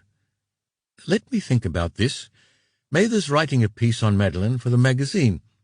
I know he was looking for papers and miscellanea. I'll raise it with him. Thank you, Harmon. And don't encourage him to expect money. The letters aren't that bad. I've had worse ones splashed across the gutter press. I'll do what I can. Good. You'll be happy to know that my people around the world are alerted to the Palombini Raphaels. Now go back to sleep and dream that we are both rich. Well satisfied with his morning's work, warmed by the handshake of a banker who was happy with the shape of his enterprise, and happier still to offer him overdraft facilities if he needed them, Mather decided to treat himself to lunch in the grill room at the Bear au Lac. The food was first-rate. The elderly waiters were good-humoured and efficient. The guests were a cross-section of the financial folk of Zurich. Starched, sober-suited, good-mannered, but always a little withdrawn from a Auslander like himself. The talk eddied around him in a medley of tongues. French, Italian, Schweizerdeutsch, High German, Swedish, and all of it dealt with money, interest rates, futures, margins, profit potentials, upside and downside factors. Mather ate a leisurely meal and enjoyed the new sensation of well-being and self-confidence. For the first time in years he felt truly his own man, making his own bargains, risking his own neck. That, he was beginning to understand, was the real attraction of the enterprise. He had been scared all his life, clutching for security at women's apron strings. Now he was on a tightrope walk without a safety net. Fear gripped at his guts, but there was a boy's bravado in his silent shout, "Look, no hands!" The euphoria persisted until he got back to his apartment on the Sonnenberg. He called Anne-Marie in New York, poured out his news in a spate of enthusiasm, then instructed her. "Keep in touch with me through Lipat. This place is only living space. I'll be in and out of it all the time, but you've got the number just in case you need it. Write immediately to Henri Birchmans. Mention my meeting with him in Paris. Ask him to be kind enough to lend you his Bayard canvases for the show. You'll cover all insurance and transport. You'll give him prominent credit in the exhibition catalogue and all press releases, and you'll send him an advance set of transparencies as soon as they're ready, so that in effect he can have first pick at the show. You won't forget? You won't delay? Good, because I want another set of photographs and catalogues for my Swiss people. Send everything by courier. Don't trust the mail. We're really going places, Bambina." What do I say? I'm thrilled. I'm grateful. If I don't sound all that, it's because I'm worried about Father. What's the matter? He's in the London clinic. He says it's just for a checkup. It probably is. He asked where you were. Call him and give him this address and telephone number. I told him about the briefcase and that you hadn't opened it. He said, then he's stupider than he looks. Tell him to study the stuff carefully. It's vital. What does he mean, Max? I don't know. I guess I'll have to open the thing and find out. If you want to call him, he's in room 137. You call him. He'll contact me in his own time. How's Bayard behaving himself? Very well, I must say. He's being solicitous and understanding. I'm rushing around all day, and by nightfall I'm dog-tired. He just calls to say hello, then lets me be. We had lunch one day. We went to the Whitney on Sunday and walked in the park. He dropped me home early. It's very quiet, good friends sort of stuff, which suits me fine. He's approved the catalogue notes and is very anxious to see how your story turns out. He'll be thrilled when I tell him about Birchman's. Better you don't say a word until it's definite. Well, that could be awkward, Max. It will be a damn sight more awkward if Birchman's refuses to lend the pictures, which he's perfectly entitled to do. You know what Bayard's like when he thinks he's been slighted. Okay, I'll do as you say. Are you keeping well? Never better, but I need the photographs and the catalogues fast. Will yesterday be satisfactory, sir? Barely acceptable. Wish me luck for Wednesday. I do. Ciao, Max. His next call was to Leonie Danziger. Although it was early morning in New York, she was not at home. He left his contact numbers on the answering machine and asked her to communicate them to Harmon Seldes. Then he made himself coffee and settled down to a systematic study of the Madeleine Bayard materials. He took the letters first. Madeleine herself had divided them into 3 bundles. The first bundle was all erotica, outpourings in technicolor prose from men and women who had shared a sexual experience with her. Some were barely literate, some were unbearably literary. All were signed with a given name or a love name: Pete, Lindy, Sugar-Tongue, Iron Man. Mather wondered why she had bothered to keep them. Then he understood Leonie Danziger's phrase. She was as much a voyeur as participant. The second bundle was made up of letters from artists around the country with whom she had regular correspondence, but with whom some kind of sexual relationship had been established. The thing I love about you, Maddie, is that you have no professional jealousy. You look at the work, you love it or you hate it, and you say so straight up. Your judgment is tough, but you know what you're talking about because you're at the easel every day. That's why I guess I never expected you to be so totally undemanding in love. Dearest Maddie, this from a woman painter in Arizona. What can I say? I had fire in my fingertips when I came back from New York. You taught me to paint the way you taught me to make love. Raw color mixed on the canvas, all risks accepted, nothing held back. And from an elderly master, now half blind, but still painting in Vermont, I've loved you from the first day we met, desired you from the first day we made love in your studio. But I worry about you, Maddie. I worry about both of you. The happy one who would like to paint beautiful graffiti all over Manhattan, the somber one who is trying to paint her way out of hell. It was in this bundle Mather came upon 4 letters written in French. They were very short, dashed off in a large emphatic script on hotel stationery and signed only with initials. The form of each one was the same, a single explicit sentence praising her sexual performance, a terse judgment of her work, a dismissive farewell. Quand tout m'enfauche, c'est comme si je me couple avec un ouragan, et je suis transporté au paradis. Mais quand je te contemple dans tes peintures, je vois une agonie que je ne sais ni partager ni soulager. Quand même je te convoite nuit et jour. À bientôt, chérie. H.C.B. It took Mather a few minutes to connect the initials with Henri Charles Birchman's. He enjoyed a private chuckle over the irony of the situation, then thought how best to turn it to advantage. There could be no hint of blackmail. Birchman's had had 2 wives and a string of mistresses. 1 wife and 1 girlfriend had taken him to court. A lot of dirty linen had been washed, but the next month, when his 2-year-old Laurenson won at Chantilly, the crowd had given him an ovation. He must not appear to be toadying for favours. Birchman's would be resentful anyway that some young buck had read his middle-aged love notes. The simplest approach would be the most dignified one. I came across this stuff, I'm sending it back to you. The only problem was that he dared not even touch the originals until he knew why Loredan had passed them to him. The third bundle of letters had nothing to do with love or sex. They dealt with the economics of the profession. Purchases of pictures, invitations to seminars and exhibitions, scholarships, awards, and the like. In spite of the fact that she did not exhibit, Madeleine Bayard was well known and highly respected by her fellow craftsmen. Now that he had read the correspondence, the diaries made much more sense. He could fit real people into the landscape of Madeleine's life. Birchman's visits, for example, were recorded with a good-humoured affection. Henri looms over me, a giant shape blotting out the sun. I tell him we have to change places. He laughs and says he is happy to let me do the work.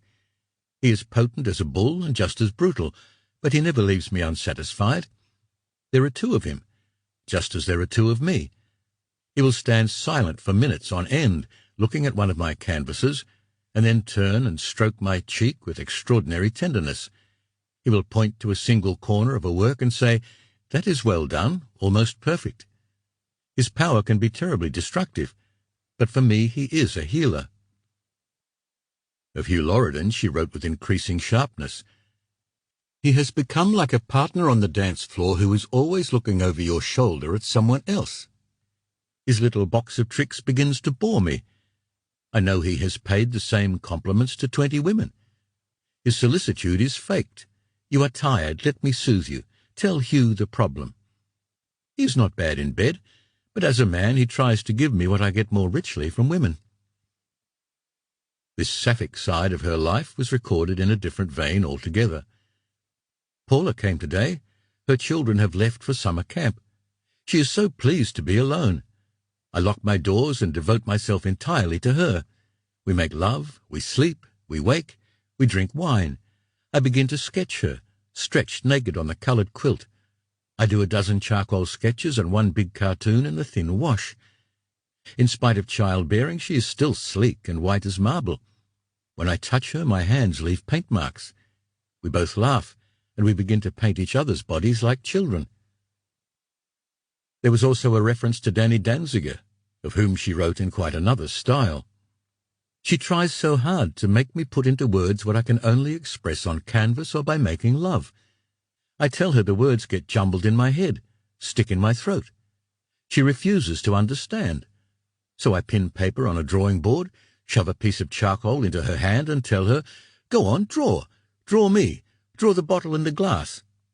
Of course she doesn't know where to begin, so I tell her, "You can't draw, I can't talk. Now let's go to bed." Which is what the argument is all about, except she has to go through the whole dance of the veils before she gets there. Dotted like raisins in a cake were the references to Bayard. On days like yesterday I can almost believe I can be happy with Edmund. We took a couple of my pictures to Lebrun. He bought them on the spot. Then we strolled down Madison, browsing in some of the smaller galleries and finally coming to a craft shop which exhibits the work of American potters, woodworkers, glassmakers and weavers. Edmund's attitude to these works is of extraordinary humility. He says, "My God, they make me feel so useless, so clumsy. Look at that glaze. Look at that wooden bowl, so simple yet so respectful of the wood itself." I ask myself, I would never dare to ask him, why he doesn't show the same respect towards me and what I do. I know the answer. I am a wayward child who must be punished by withholding approval even from her virtues. He has the understanding eye, but not the understanding heart.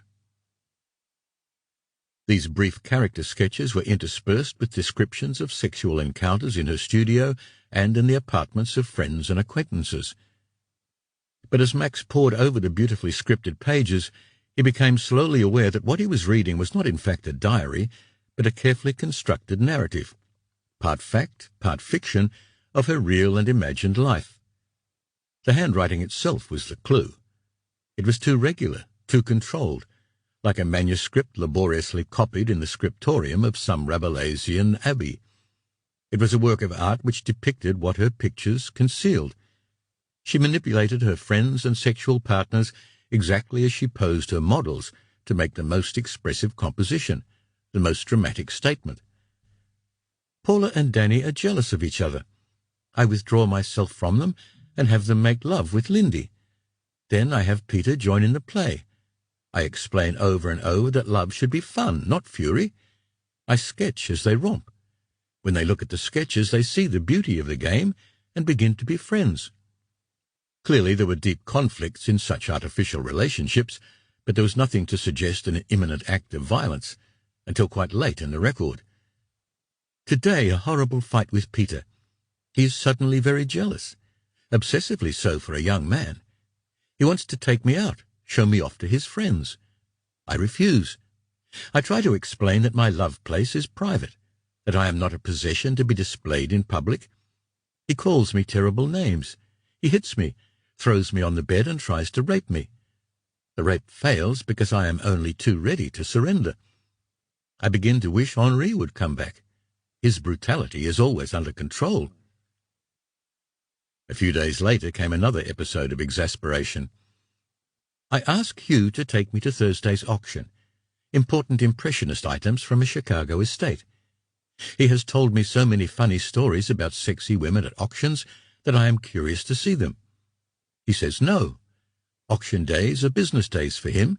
If I want to go, I go alone and stay away from him. I tell him to go to hell. He says, "Don't push your luck, Maddie. This town's full of easy lays." I hit him in the face. He hits back and walks out. I wonder why the fun is gone out of everything. Late in the afternoon, Danny arrives. She is in a mess, too. She has just quarrelled with Harmon Seldes and is thinking of quitting her job as well. I tell her she's a fool. She should stay. The pay is good. Seldes can't afford to lose her. The affair was nothing but a fiction created by two people who couldn't make up their minds about their own bodies. Mather read the passage 3 times before its full import hit him. Leonie herself had given him all the clues. He had simply lacked the wit to read them. The connection with Seldes and Hugh Loredan. Her identification of Madeleine as voyeur as well as participant. The last words of her report. A lot of us are involved and will be looking to you to make sense of it. He left the rest of the diary unread, turned to the photostats of the sketchbooks and studied them carefully page by page. The manic, dancing, copulating figures were real personages now. He could fit names to them from the letters, identify their sexual particularities from passages in the diaries. On his first cursory examination in New York, he had noticed only one image of Leonie Danziger.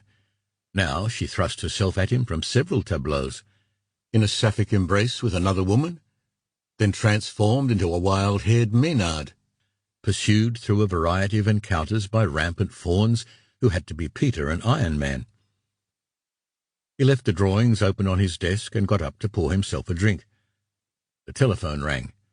Harmon Seldes was on the line, bubbling with goodwill. "I spoke with Birchmans. You made a very good impression on him." "I'm an impressive fellow. You know that, Harmon.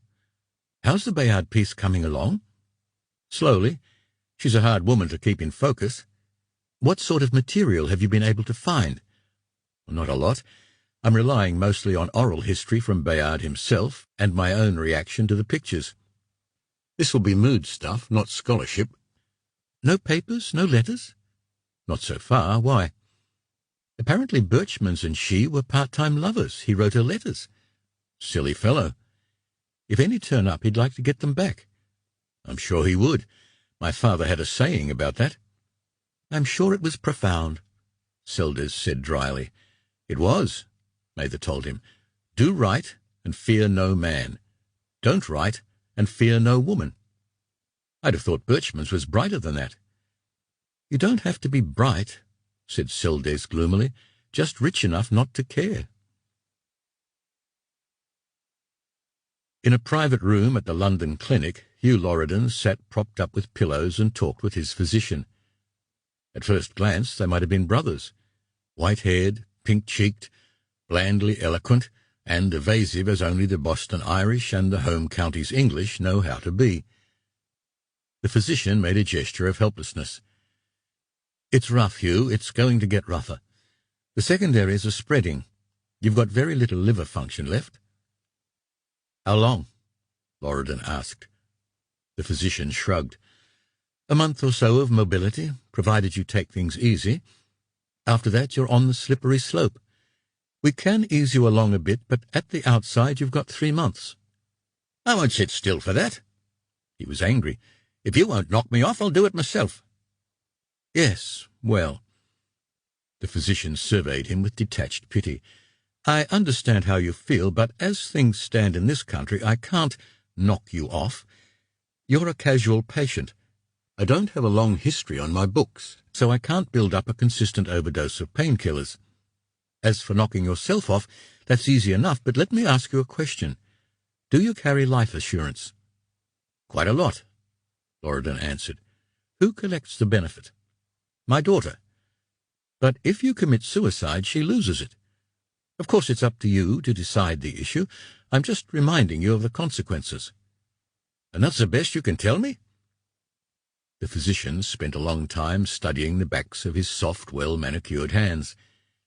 He seemed to be talking to his fingernails instead of to his patient. There is another solution. It's not one I dare even hint at with people who have strong religious views, but since you don't appear to have any convictions in that matter— I don't, stated Loriden emphatically.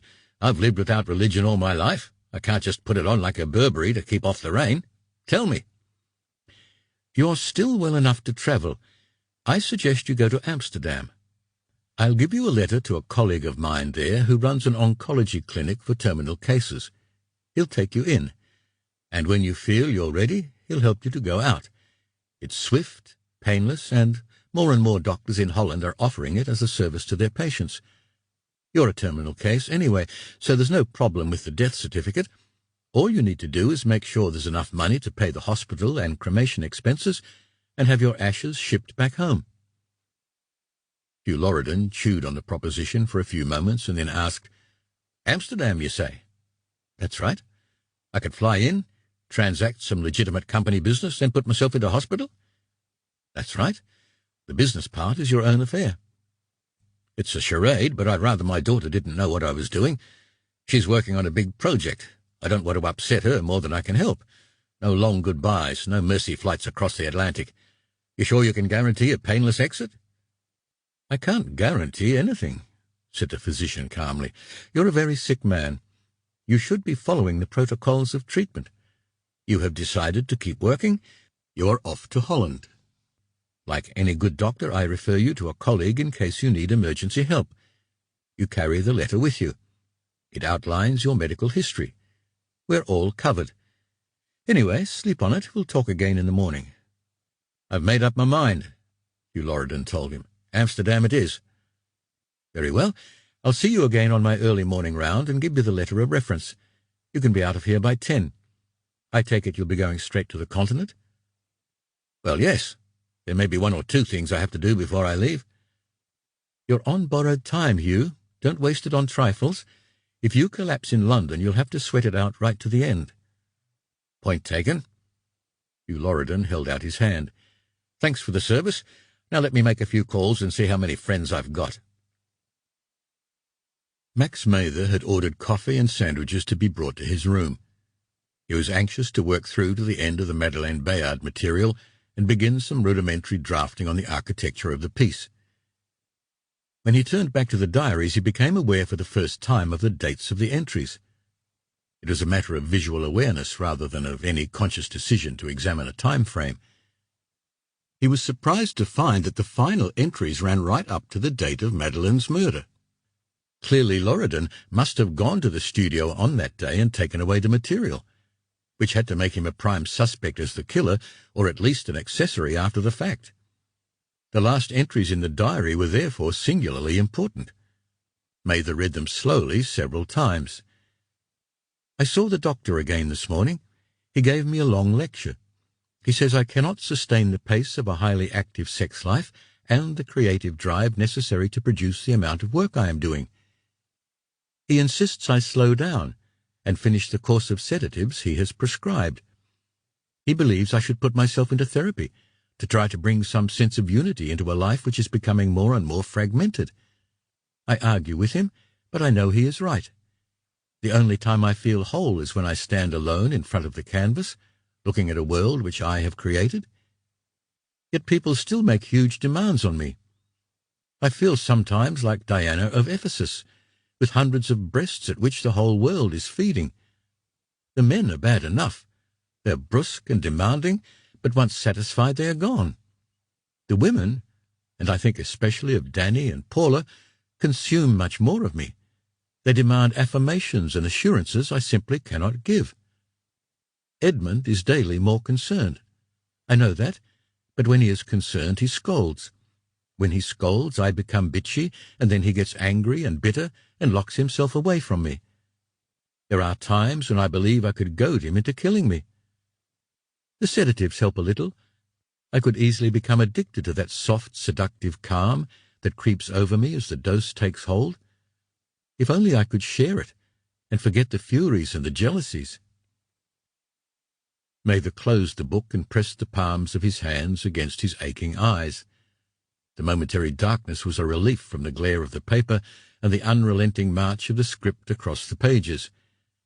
But there was no way to blot out the disturbing images conjured up in this sterile Swiss apartment, 3,000 miles and 12 months away from Madeleine's studio in New York. Soon he would be living in that same studio. Would he still hear the piping of old music, see the flurry of ghostly draperies? Would the image of Madeleine Bayard still be as vivid as it was at this moment, lying in a drugged sleep, her white body naked on the bright quilt, waiting for the killer to strike? Not for the first time, Mather asked himself how he had become embroiled in the affairs of all these screwed-up people. One-on-one was so much easier. Squire to indulgent mistress. You walked out hand in hand. When you shut the bedroom door, you shut out the world. Detachment was not so easy now. He was like Gulliver, cast up on an alien shore, waking to find himself pegged out and bound by gossamer threads strong as ship's cables. Sudden and startling, the telephone rang. Hugh Loredan was on the line from London. Mather greeted him without enthusiasm. "Anne-Marie told me you might call. She's worried about you. What's the problem?" "It's not a problem, Max. It's a death sentence. Concentrates the mind most wonderfully, they say." "Oh, my God. I'm so sorry to hear that. Have you told Anne-Marie?" "No, and I don't intend to." "She has a right to know." "It's my life," Hugh Loredan said curtly. "The last thing I need is an argument." "Is there anything I can do for you?" "Yes, meet me at the Amstel Hotel in Amsterdam on Friday of this week. Spend a couple of days with me. We'll look at the Rembrandts, have lunch with a couple of dealers whom you should know anyway. Then on Monday I'll be going into a clinic. I won't be coming out." "Oh." It took a few moments for the message to sink in. "Does this mean what I think it does?" "Yes. I've a physician's report and a beautiful set of X-rays. Afterwards there'll be a kosher death certificate, and you'll be one of the executors of my will. Ed Bayard's the other." "Why us, for Christ's sake?" "It's a joke. The best and the last I can manage." "Talking of documents, I'm already holding a briefcase of yours. Have you read the material?" "Yes." "Keep it." "I'd like you to explain it to me." "What can I say? For me it's written in sand. The wind and the tide will wash it away. Who cares who gave Gauguin the clap, or what knife Van Gogh used to cut off his ear? It's all trivia. Dying dispenses us from it. You haven't said whether you'll come to Amsterdam." "I'll be there on Friday." "Good. I've already booked the room." "You're bloody sure of yourself?" "I know you can't resist a woman or a hard-luck story." "Hugh, listen to me. I understand what you're doing. I think I understand why. But if you want to go out clean, you must let Anne-Marie share this last event with you. If you don't, it's a terrible rejection to lay on your own daughter. How do I tell her that you've called me and not her?" "Simple, Max. You're just a messenger hired to carry bad news. You stand to get killed for your pains." He laughed, and the laugh ended in a choking splutter. "See you Friday." As he put down the receiver, Mather's hands were unsteady. The notion of optional death was new, and suddenly too close for comfort. He wondered how he was going to explain all this to Anne-Marie. The thought of spending the rest of the evening alone was intolerable. He locked up his papers and drove down to the Limmat Quay. In a dingy nightclub called the Venus Room, he drank watered whiskey and bought gut-rot champagne for a Romanian hooker, then fed her a midnight supper of overcooked steak and undercooked potatoes. He also paid her $100 for her stimulating conversation and for having cured him of casual lusts. She was sober enough to tell him that if all gays were as nice as he was, the Limmat would be a much pleasanter place to work. By the time he got back to his apartment, he was convinced that Hugh Loredan had a point. If you were going to end your life with a neat and tidy act, Amsterdam was a much more cheerful place to do it than Zurich. Chapter 10. Alois Leipert's house was some 10 miles out of town, a pleasant country-style chalet set on a wooded hillside overlooking the lake.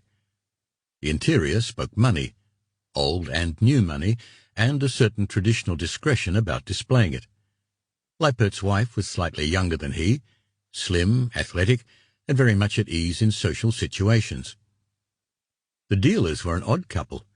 The man who dealt with the moderns looked like a 19th-century dominie. The man who handled antiques and old masters looked as though he had just stepped from the pages of a fashion magazine. The auctioneer, who turned out to be a year younger than Mather, had a permanent patina of middle age, like a young Hugh Loriden. Their womenfolk were agreeable but a trifle uneasy, and Mather was at pains to draw them into the talk. The banker and his wife were a middle-aged couple of the steady executive breed. Long practice had made Max Mather an exemplary guest, an attractive listener and a lively raconteur, deft at exciting interest with unfamiliar trivia. All the time, he knew he was under scrutiny and skilled inquisition. He was comforted by the presence of Gisela Munt, with her easy smile and her fluent transitions from one language to another when the conversation stalled on a point of vocabulary. However, the disciplines of scholarship held good. He was firmly grounded in the grammar of his own trade, and he made no extravagant claims outside it. The Belvedere material was impressive. The promise of a flow of dollar funds into the local art market was attractive to everybody. The banker summed it up with a neat little accolade. "I know you will do well here, Mr. Mather. We appreciate solididad." "I'll get you a good price for the Tompion," promised the auctioneer. "All the traditional watchmakers will bid for it." "As soon as I get the transparencies, I'll give you a buying order on the Bayards," said the dealer in moderns, "and I do want you to have a look at Davanti's work. I think he's ready to break out. Our best man in Renaissance drawings is Gusevius in Basel." This from the traditionalist. "When you're ready, I'll make an appointment and we'll go to see him together. He's got a good laboratory, he's very conservative. His word carries much weight in Europe." Max's final accolade came from Leipert's wife. "You've been a most generous guest, Mr. Mather. Our friends have enjoyed you very much. Would you be kind enough to drive Gisela home?" "It would be my pleasure." As they drove back to town, he felt a warm gratitude for her presence. This was the seal set on his evening, the seal of trust and acceptance in this most conservative of cities. In a classic strategy of old-fashioned warfare, he had driven for the high ground and taken it. In a few days he would have consolidated an alliance with a powerful prince, Henri Charles Berchmans the Elder, again by the classic ploys of placing gifts in his hands, removing a threat. Soon Hugh Loriden's secret would be his. Now he was no longer a client, a dependent, but a man to respect. There would be no more inquisitions. His writ in the trade would run as freely as the next man's. Soon, very soon, he would set down the last elements in the scenario of the Raphaels and begin to put the drama into production. As they crossed the bridge into the city, Gisela gave him directions to her house, a small old-fashioned villa near the university. He walked her to the front door. She handed him her key and asked, "Would you like some coffee?" "Love some," Max said. "Are you sure it's legal?" "In Switzerland," she answered him with a smile, "everything that is not forbidden is legal." Which, thought Mather, was one hell of a high note on which to end an evening. Early the next morning, Mather called Berchmans in Paris. He was not available, but a minion promised to deliver a message. 1 hour later he called back. Mather, accustomed by now to his brusqueness, was surprised to find him good-humoured and agreeable. "Yes, Mr. Mather, what can I do for you?" "Seldes called me last night. He told me you had an interest in certain Bayard items." "True." "I have them. Seldes does not know that." "Thank you for letting me know so promptly." "I'm going to Amsterdam on Friday. Hugh Loriden has asked me to meet him there. He's a dying man." "I'm sorry to hear that." "I'm sure you will treat the information with discretion. His daughter does not know yet." "Of course." I propose, therefore, if it is convenient to you, to travel on an early flight from Zurich to Paris tomorrow morning, deliver the items into your hands, and take a late afternoon flight to Amsterdam. In that case, permit me to meet you at Orly and offer you lunch at the Val d'Or. It's only 20 minutes away, so I can have you back at the airport in time for your Amsterdam departure. Good. I arrived Swissair 731 at 10:30. A question, Mr. Mather. Has anyone else seen these items? So far as I am aware, only the person to whom they were written and the person who gave them to me. Are they originals or copies? Originals. Thank you. I look forward to our meeting. You continue to intrigue me, Mr. Mather. Mather landed at Orly half an hour late in a flurry of March wind and misty rain. Birchman's chauffeur met him